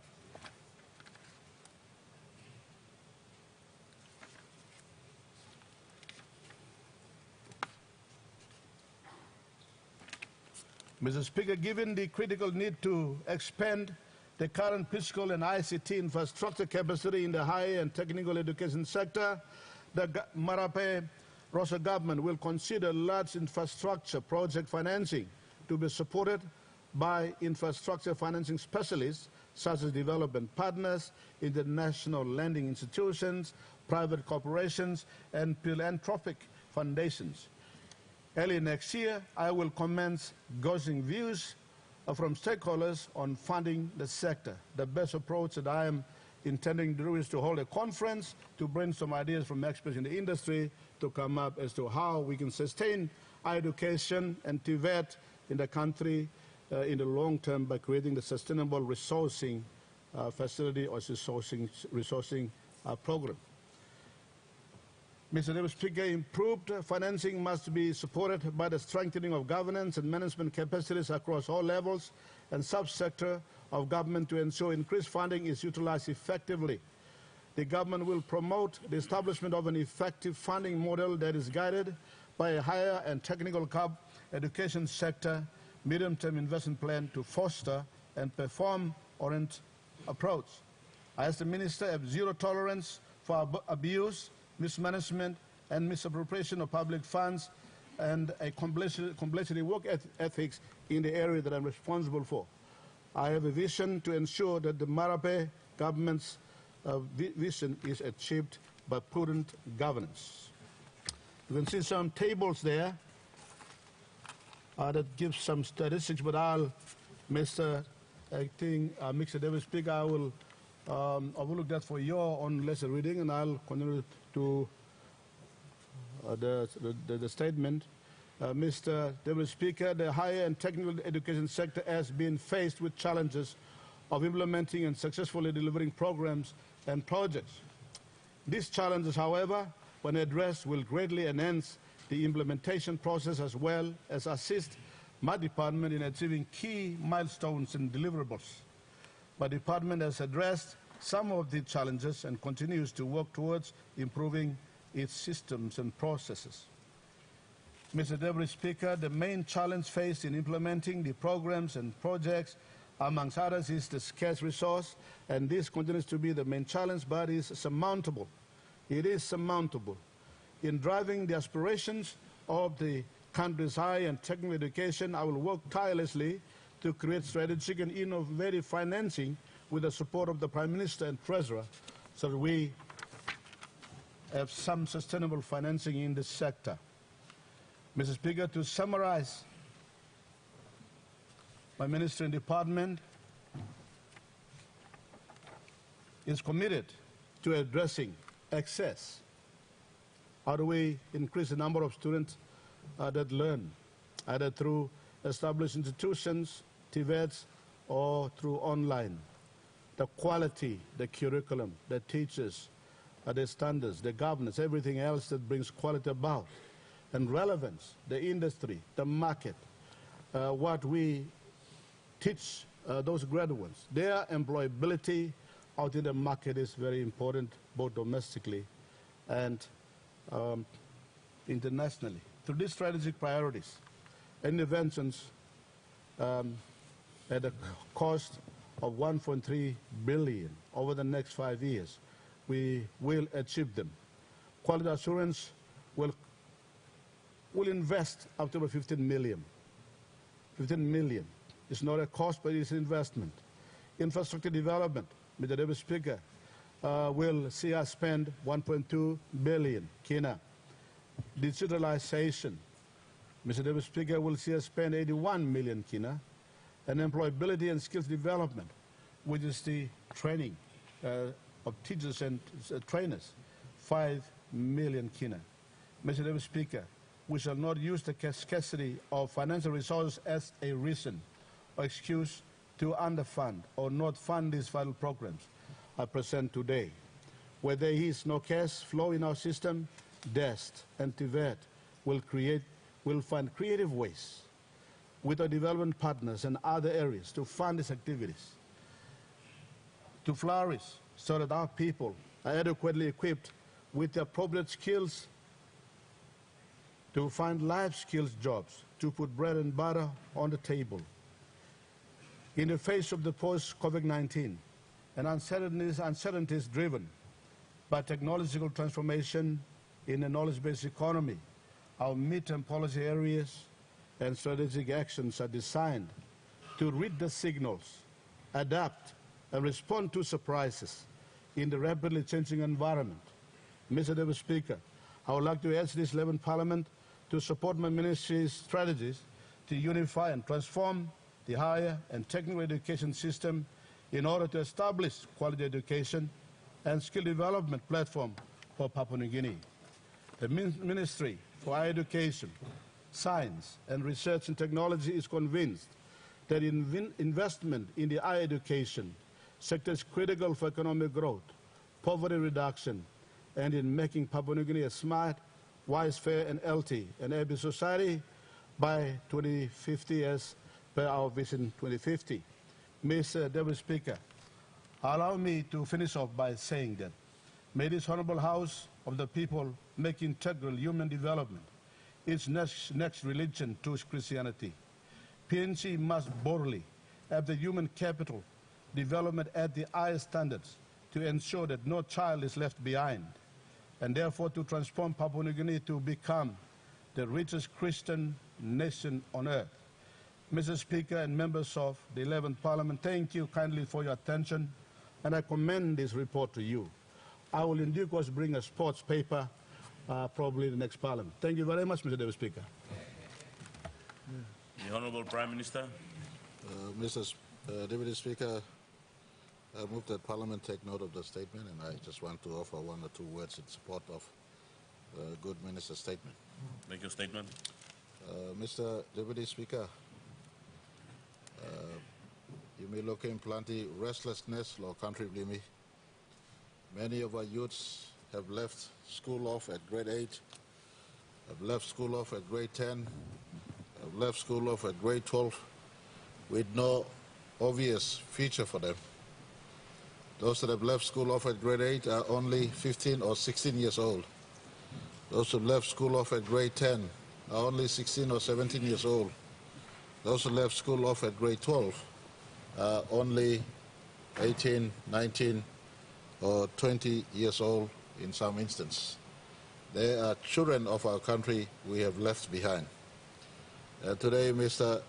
Deputy Speaker, if we look at it, the total number of students we've left behind, and if I just take the last 10 years for instance, we have produced more school dropouts with no future after grade 12 or no future after grade 8 exam or grade 10 exams. This is a serious problem we need to address today. That is why the Higher Education Minister has come out with his statement up front. In the face of us going forward in 2023 and beyond, and for the next 10 years, I just want to make an appeal to all of us at different strata of leadership, at the district level, at the provincial level, and at the national level. Maybe in the education space, all of us make a concerted effort to have a handle of this problem that is now a national security matter. If we don't address proper intervention in the education space, the youths of today and the youths of tomorrow will be living in a place where they are not employed or they're not skilled to find employment or create employment. And the problem we see today where urban areas and in the rural areas where restlessness due to unskilled and not engaged citizens of our country, this problem will compound and increase going forward into the future. To secure the future of our country, we must make investment in the education sector and the education space. If you look at the statistics that we are currently having, only 11,000 spaces exist in our tertiary schools right now. That's what the minister has pointed to us, 11,000 spaces. Yet, from grade 12 examinations The 30,000 who sit, we just send 11,000 into our existing universities and colleges, and the 19,000 has been left behind. If you do your mathematics, if 19,000 has been left behind the last 10 years, we've left 190 youths of our country behind in the last 10 years, not to mention the years before the last 10 years. That is not to include the 50,000 we've left after grade, rather the 70,000 we've left after grade 8 exams. That is not to include the 50,000 we've left after grade 10 exam.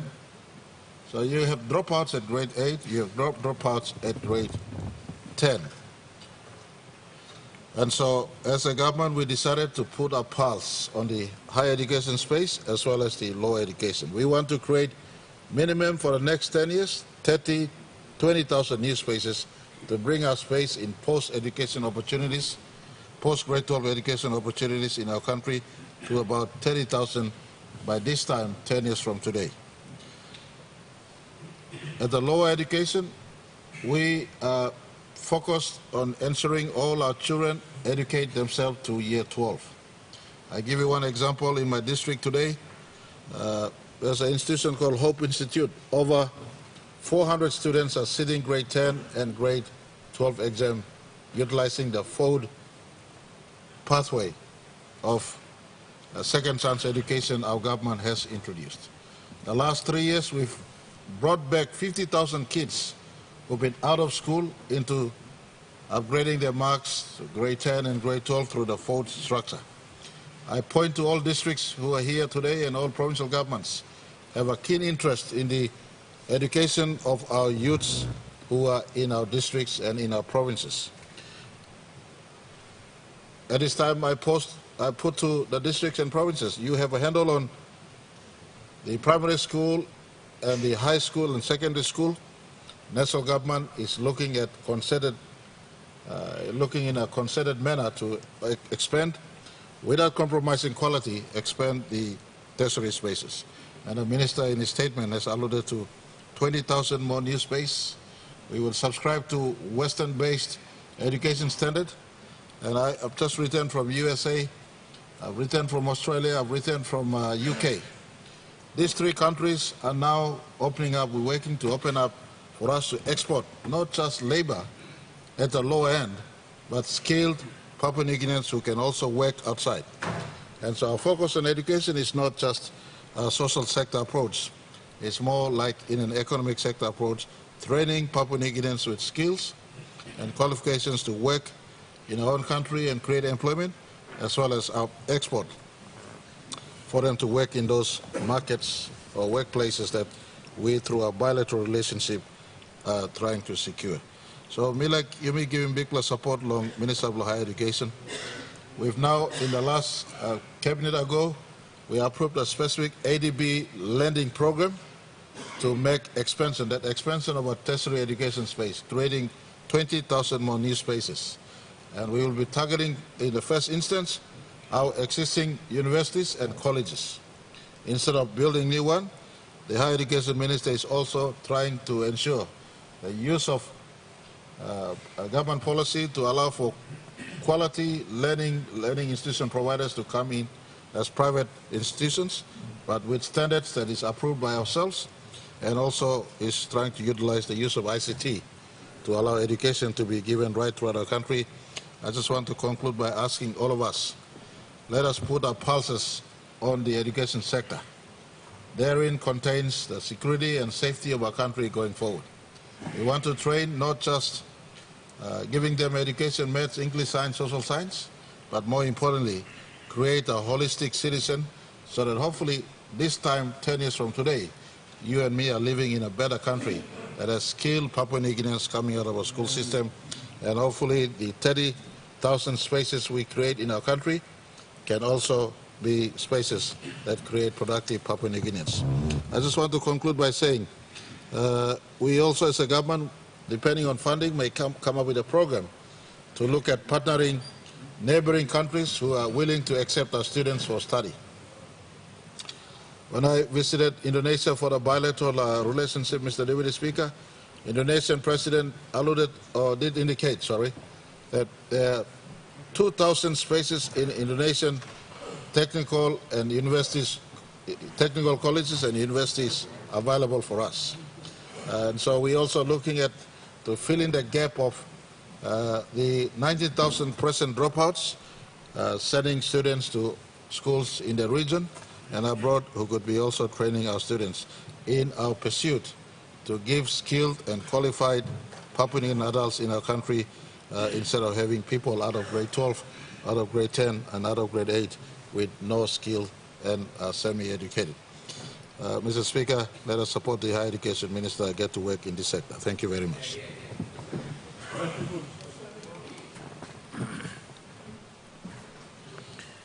The member for Pomio. Thank you, Mr. Deputy Speaker. On behalf of the opposition, I'd like to also express our support to this important statement made by the Minister for Higher Education, Research, Science and Technology. It is very, very important. This is about nation building. It's about securing our future through tertiary institutions, and that we fully support. Just one comment that I'd like to make is recently the Minister for Public Service, I think last year, there was a launch of a long-term human resource development plan, 2020 to 2040, and if that can also be integrated and be part of that particular development of our tertiary institutions. One of the comments I'd like to also make is we see that the functions of the Public Service Commission that need to also review the curriculum and making sure that they advise the government on what needs to be done. And I'm just looking at the section 191 of the Public Service Commission function. At the moment, they're only dealing with the personal matters. About 90% or 98% of their time is dealing with personal matters. And section 191B talks about the continuous review of the state functions and the review of curriculums. I believe this is something that they need to do.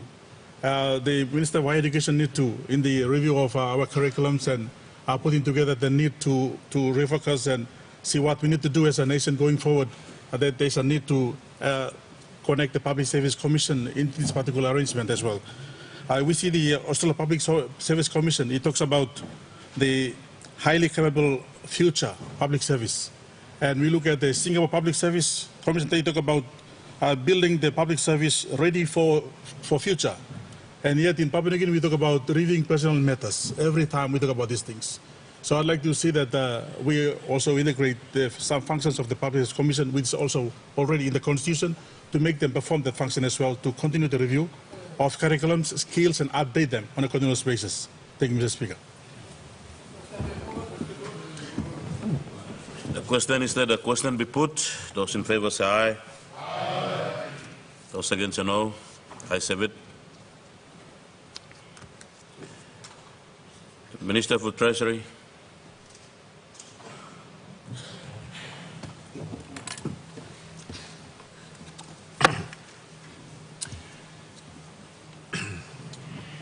Mr. Speaker, the Marape Rosso government is a transparent government. We want to keep our people informed of economic developments. As in almost every parliamentary session since assuming the humbling office as Treasurer, I want to update our people on recent economic developments. Today I want to give some economic updates since my last discussion of the supplementary budget and my EFO in our August session. Broadly, the domestic economic situation appears to have improved, but the international economic situation seems to be getting worse, with key countries likely to head into recession next year. This will make a more difficult 2023 budget. As members of this House, an understanding of these international pressures can help as we prepare to consider the 2023 budget in our next parliamentary session. On international economic developments, in my statement to Parliament in August, I noted that the outlook for the global economy had moved to, and I quote, gloomy and more uncertain. Unfortunately, the global economic outlook has become much worse over the last 2 months. The international changes are well beyond the control of a country such as ours, where our economy accounts for just 0.03% or 0.3 of the world economy. PNG's economy will be buffeted by these winds of the global economy in the same way as a small raft in a very, very large storm. Many now expect major economies will move back into a global recession next year. The International Monetary Fund released their updated outlook overnight for the global economy just yesterday. Let me share a few quotes from the IMF chief economist. The three largest economies of the US, Europe, and China will continue to stall. For many people, 2023 will feel like a recession. And then the IMF continues and states the worst is yet to come. There are three main reasons for this depressing international news. The first is ongoing supply chain shortages stemming from COVID-19, especially from the continuing lockdowns in China. The second is the ongoing and troubling Ukraine-Russian war. I think there are a few here that can remember the fears of a nuclear confrontation. The recent words by US President Biden talking of the most risky nuclear situation since the 1962 Cuban crises, missile crises, is indeed a cause for concern. The third economic threat is global inflation. Central banks around the world are rapidly increasing interest rates, as most of you are aware. For example, in the US, inflation has increased from 1.3% in 2020 to current estimates of 8.2%. In response, the Federal Reserve, the US Federal Reserve, equivalent to our central bank, has lifted interest rates from essentially 0% to now 3%. Further increases are considered very likely until US prices start falling in response to the economy slowing, even if it means the US will be going into a recession. Mr. Speaker, this has significant implications for PNG. First, our export markets will be affected. There will be less opportunities for our coffee, our cocoa in US markets. Second, our international interest costs will increase, putting some pressures on our budget. And third, an economic slowdown will put downward pressure on oil prices. Despite a small bounce in recent weeks, the WTI crude oil price is lower than at the time of Russia's invasion of Ukraine. And oil futures say it will fall further.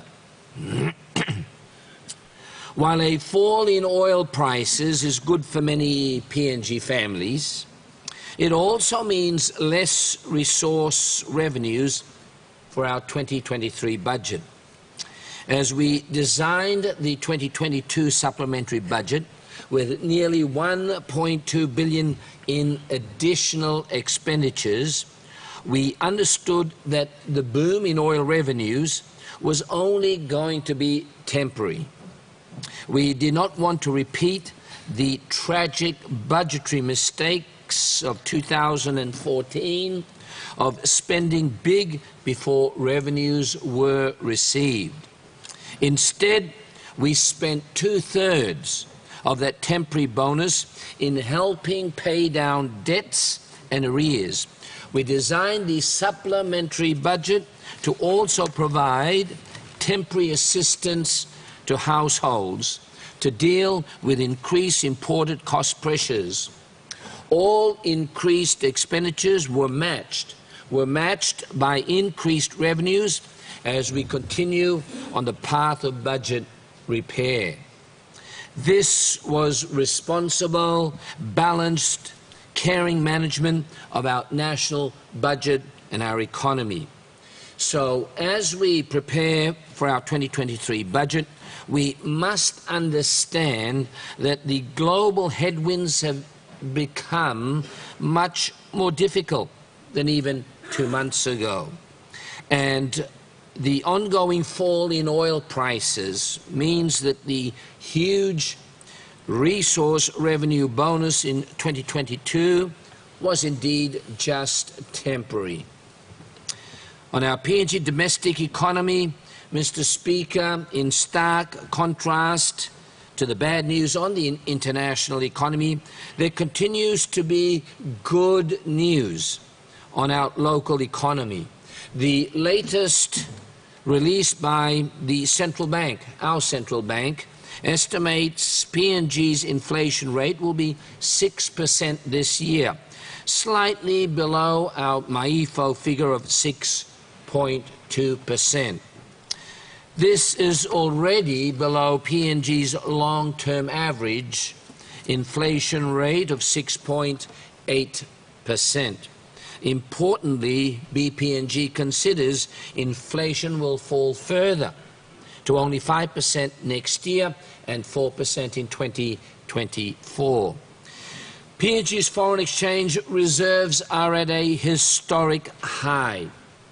They are now estimated to exceed 14 billion kina by the end of this year, well up from the 12 billion estimated at MAIFO. And I continue to believe that more of these reserves should go to our businesses to help clear foreign exchange backlogs and help support our economy. The recent World Bank report on our economy estimates real growth across 2021 and 2022 will reach a combined 5%. This exactly matches the Treasury combined estimate. It is also very similar to the IMF estimate that strong real growth rates are returning to our country. These are the facts.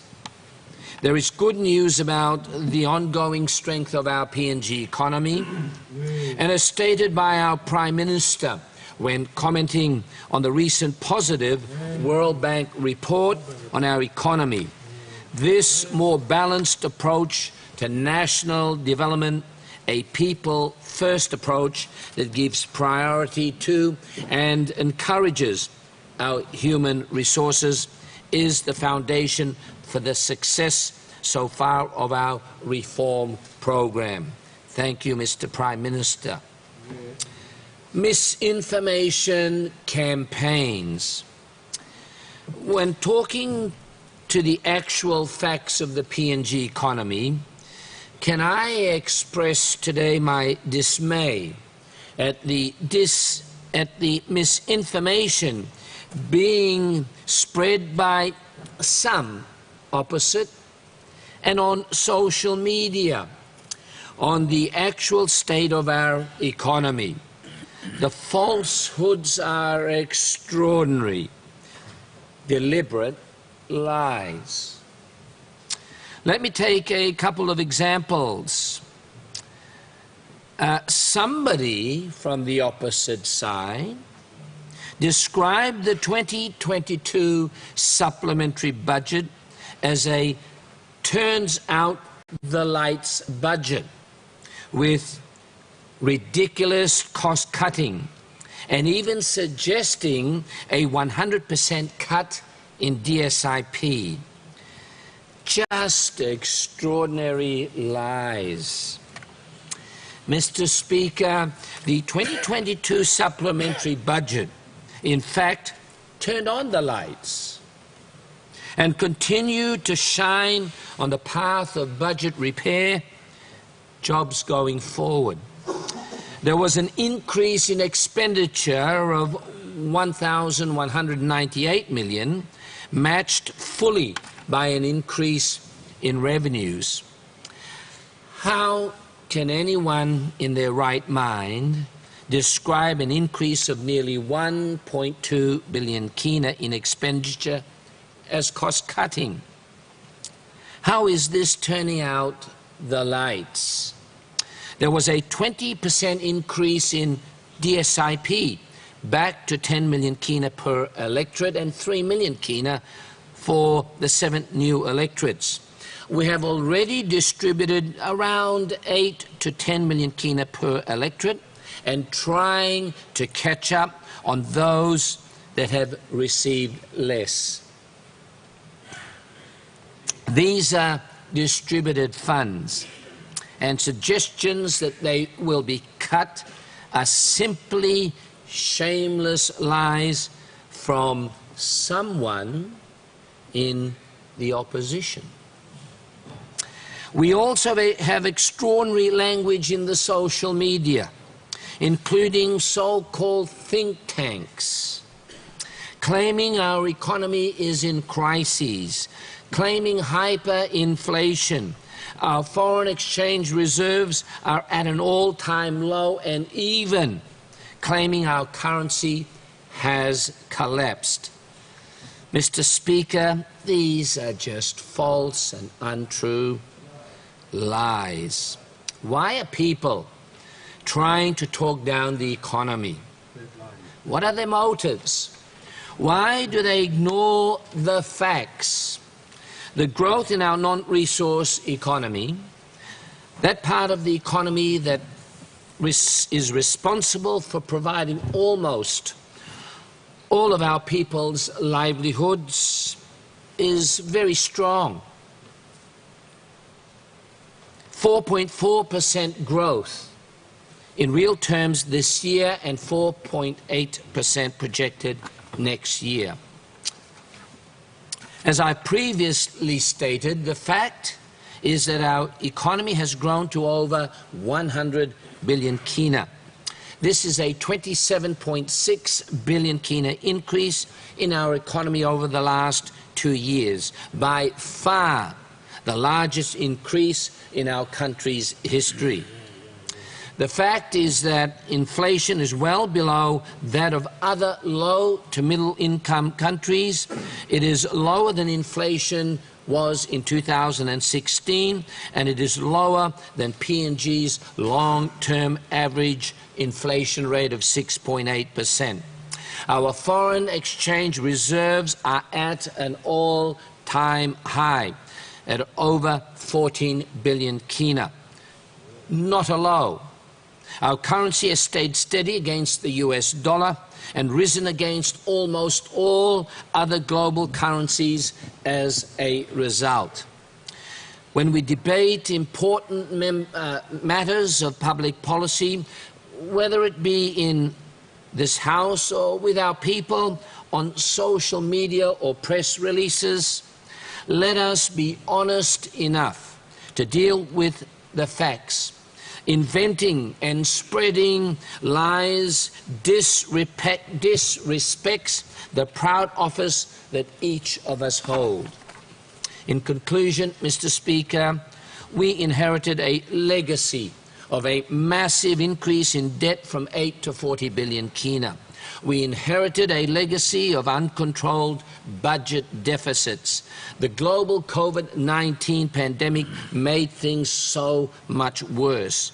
The Marape Rosso government has stayed the course of budget repair. We protected the budget to protect our economy. We have had a major reduction in our budget deficits over the last 2 years, and these reductions will continue. We will base our decision on facts, not on the lies promoted by some in social media and some sitting opposite. As the global economy is in very difficult times, there will be a need for some difficult decisions. So not everyone may get the project that they want next year. Not everyone may get the tax cuts that they think they deserve. But I want to assure this House and the people of this country, we will try our very best to be fair and equitable. We must also remember the importance of building a robust, sustainable, equitable economy.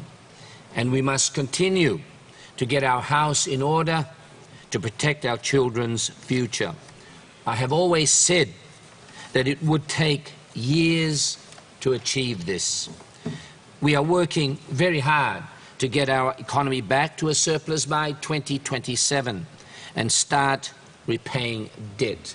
This is the wider strategic context for the forthcoming 2023 budget. Thank you, Mr. Speaker. Question be put. Question put. The question is that the question be put. Those in favor say aye.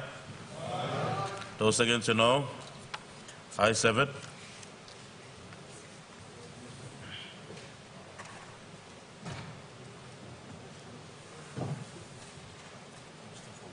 Minister for Works.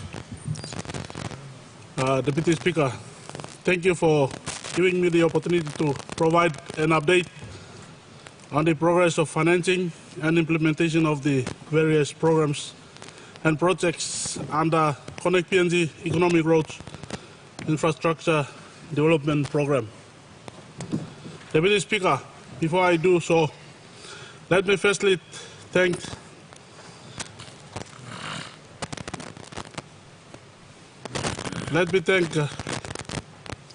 Prime Minister Honorable James Marape for entrusting me with this huge responsibility as the Minister for Works and Highways. I say a huge responsibility because the department has been entrusted with the responsibility to achieve 100% road connectivity for PNG by 2040 through the 20 years Connect PNG program. I also acknowledge and thank my predecessor, the former Minister, Mr. Michael Nally, and the Department of Works and the Highways who worked so hard in the last Parliament to bring about the prerequisite policy and legislation reforms in the road subsector that the department can effectively deliver on its key mandate of developing, managing roads in the country on a sustainable basis. Deputy Speaker, the 1950 to 1970s, when roads were first built in this country to connect people, places and regions, our road network have continued to form the backbone of the country's transport system, supporting our development and progress thus far. As the cheapest and the convenient mode of transportation, road network is catering for 85% of the passenger and freight demand in the country. Today, Mr. Speaker, on our economic lifeline, highways comprising the Highlands, Magi, Hilitano, Prominski, East West New Britain, Civic Ramu Medang, Enga Civic highways, which make up almost 4,200 kilometers of the 30,000 kilometer national road network, take a combined total passengers of 8,000 per day, equating to 3 million people per year. At the same time, there is more than 1.4 million freight tons of manufactured goods, raw materials, agriculture products, and project development and operational equipment and plants being transported by heavy trucks on the highways. For major companies like Barrick, ExxonMobil, Oil Jets, or Ramu Agro Industries, Oil Palm Industries, and many others at the upstream and rely on roads for day-to-day movement of huge tons of cargoes to keep business operating. Mr. Speaker, Deputy Speaker, wealth creation and distribution is at the heart of the economic development for PNG. Majority of the 85% of rural population who depend on roads more than any other form of transportation must be empowered through improved road access. Constrained by poor road conditions, traffic levels on most of our provincial roads is between 10 to 30 vehicles a day, with the limited usage for basic service delivery and transportation of agricultural products to the markets on four-wheel drives.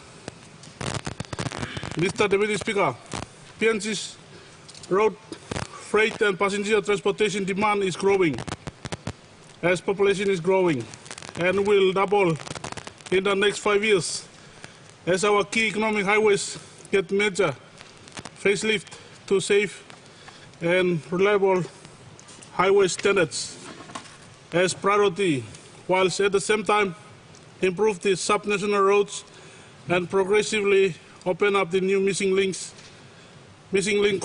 roads connecting key economic corridors under the ongoing Connect PNG program.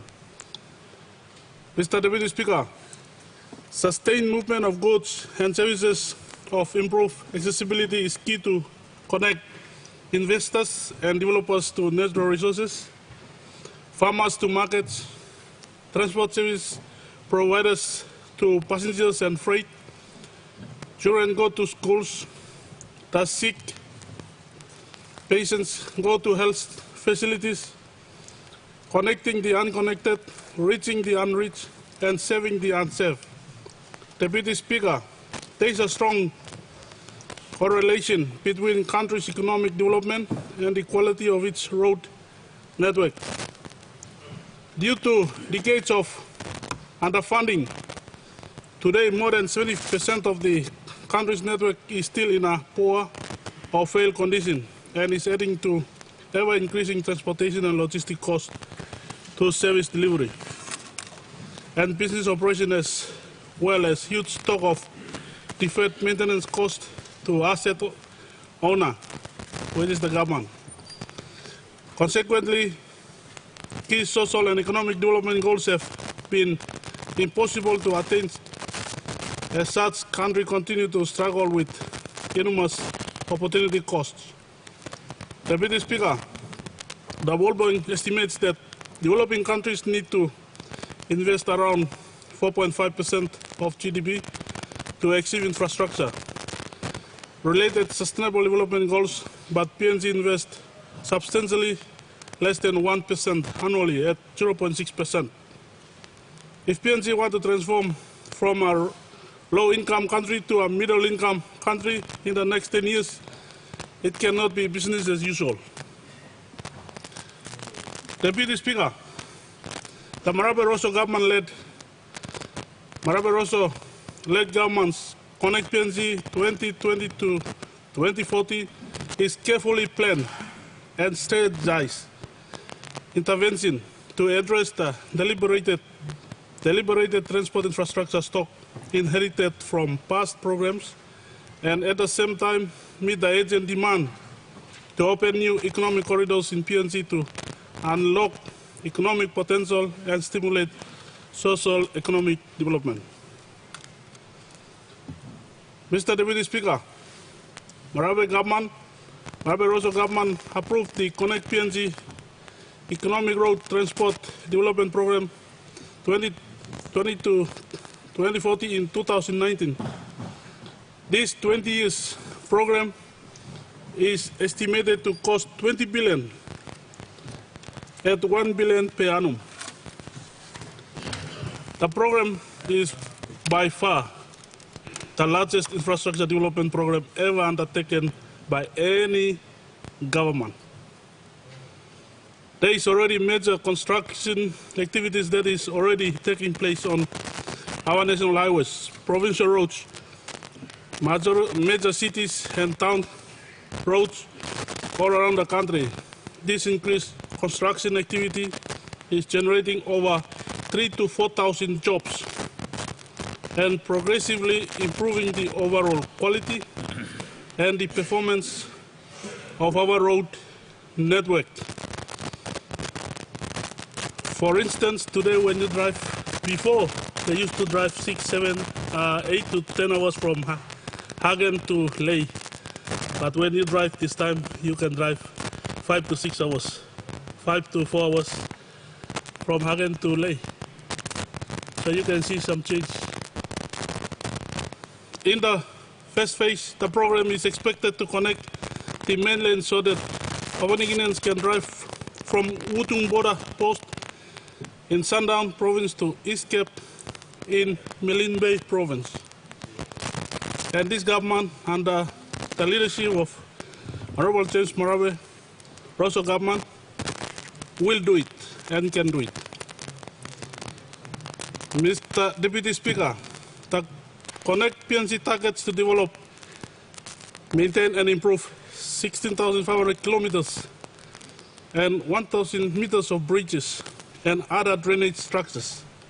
The scope of works involve rehabilitation and upgrading of existing deteriorated sections, construction of missing link roads, and their maintenance with long-term maintenance contracts. Let me highlight here that Connect PNC program is built on the principle of equal distribution of national wealth and hence covers all 4 regions of the country to give opportunity for progress. No region or province misses out under this program. And as I've said, it's a careful plan by this government. Deputy Speaker, the program is implemented in 3 phases. Phase 1 is from 2020 to 2027 to cost almost 7.98 billion. Phase 2 from 2028 to 2034 will cost another 6.75 billion. Phase 3 from 2035 to 2040 to cost another 5.26 billion. Phase 1 program is working on the following. Mr. Speaker, accordingly, within the 7.44 billion investment pipelines for Phase 1, this will support following priority outcomes. 1, strategic economic highways, all the highways. The government will invest 700 million annually, commencing 2023 budget, and will reach 3 billion by 2027 to upgrade and improve the 4,200 kilometers of economic national roads to 2-lane national highway standard. And these highways include Hiritano, Magi, East-West New Britain, Bruminski, Manus, Highlands Highway, Gulf Southern Highlands Highway, Civic Coastal Highway, which provides critical linkage for 85% of the freight and passengers movement between the Highlands, Momase, and Southern economic corridors on the mainland PNG and West New Britain, Manus and New Ireland corridors on the New Guinea Islands. 2, constructions of missing links. The government will invest 200 million kina annually, commencing from 2023 budget, and will reach 750 million in 2027 to construct additional 1,800 kilometers of new missing links to standard class 3, including the Trans Highway, Gulf Southern Islands Highway, Central Malin Bay, and Aitape Vanemo, Medeng Baya, Fiska, which is in Finsafen to Ley Road, and also not forgetting Tabubil to Telehomin Road to connect 1 million people yet to connected by road, and also to create an unbroken road network that will connect the Momase and Highlands, Port Moresby in the southern region by 2025. When we celebrate 50 years, we want truckloads of all the Highlands, all the Momase, everybody to come to Port Moresby and celebrate 50 years in Port Moresby. And the support the rural economic plans through enhanced connection. Number 3, building provincial and district economic roads. The government will invest 300 million starting 2023 and will reach 1.5 billion by 2027 to improve and upgrade 9,000 kilometers of commodity, provincial and district roads to rural standard, including major city and town roads implemented in partnership with local authorities in the provinces and also DDAs in the districts that will give the rural population the opportunity to grow the rural economy and also encourage investments with improved access markets, industrial and economic zones. The 4th one, National Bridge Development and Upgrade Program.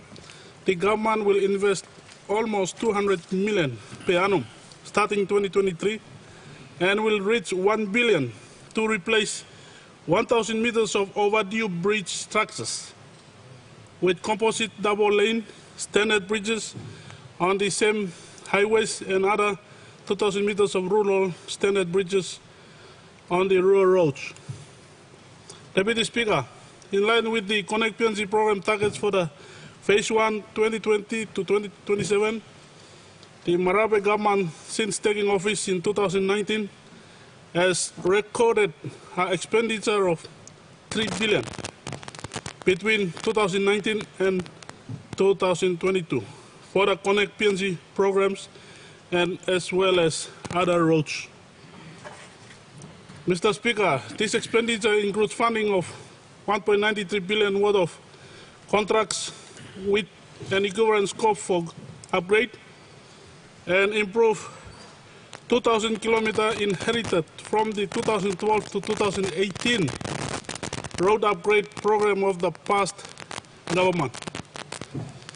Together with the completion of the balance of works inherited from the previous government and new projects funded under the Marape government, a total of 3,200 kilometers of road works on both national and sub-national roads has been completed. These progressive achievements include bringing to good conditions 44%, almost 1,900 kilometers of the 4,200 kilometers of the main highways, with Highlands Highway and Bruminsky undergoing major improvements, followed by other highways currently undergoing major construction works. Proposing to the improved condition of the national road network, there is already some travel time savings and reduced wear and tear cost experienced by the road tracking and PMV operators. Some of the main projects completed include Highlands Highway, Ley to Najab, Phase 1, 12-kilometer upgrading to 4-lane Highlands Highway standard. The highway standard from 4-mile junction to 9-mile junction. Highlands Highway, Lane Najab, Phase 2, 7.0 kilometer upgrade to 4-lanes highway, standard from 9-mile junction to Yellow Bridge, 300 million. Highlands Highway, Kakamoga to Keltika, 13 kilometer upgrading to 4-lanes highway standard at a cost of 286 million. Total 90 kilometer of 400 million worth of work completed since 2019. On the rehabilitation, upgrade and maintenance of the 430 kilometer sections of the Highlands Highway from Najab to Mount Hagen, total work value 3 billion. Construction of the Gulf Southern Highlands Highway, 12 kilometer missing link at 100 million. Prominski rehabilitations from Kphl to Namatanai, upgrade to seal of the New Britain Highway from Kokopo to Kerevat. Construction of 3 bridges on the Sepik Highway. Construction of 12 bridges on the New Britain Highway in West New Britain. More than 1,000 meters of rural standard bridges supplied and constructed to provide sustainable all-weather roads at the district and provincial levels. Rehabilitation and maintenance of 126 kilometers of Hiritano Highway, 77 million, completed. Mr. Deputy Speaker, in addition, we have made some major progress on the construction of the new missing links in line with the government's vision. Unlock new business opportunities through the Economic Corridor Development Program and connecting 1 million people not connected by road, which includes Maramuni missing link, which has been opened from Wabek to Maramuni and will continue all the way to Sepik.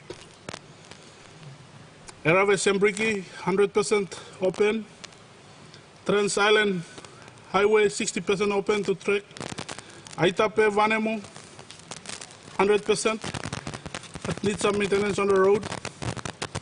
Finsafen or Fiska Lay, 70%. Central Milin Bay, 50%. Tabubil Telefomin, 80%.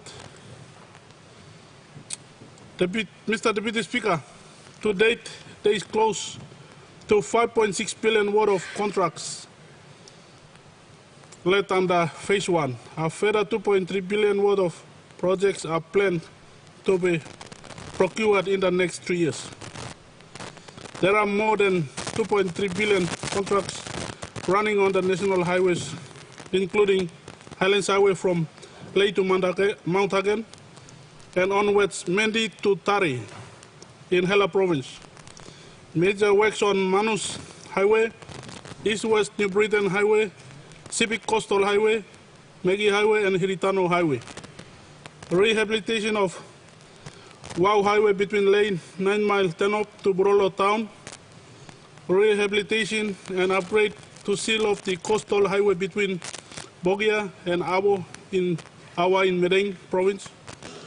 Rehabilitation and upgrade to seal of the Southeast Coastal Highway between Kieta and Buin. Upgrade to seal of Buka Ring Road in the autonomous region of Bougainville. Stabilizing and upgrade to seal of the New Britain Highway from Kerevat to Unapaladik. Rehabilitations of the Ramu Highway between Usuno and Tapo Porong. All these contracts cover total equivalent scope to upgrade 2,500 kilometers to seal standard.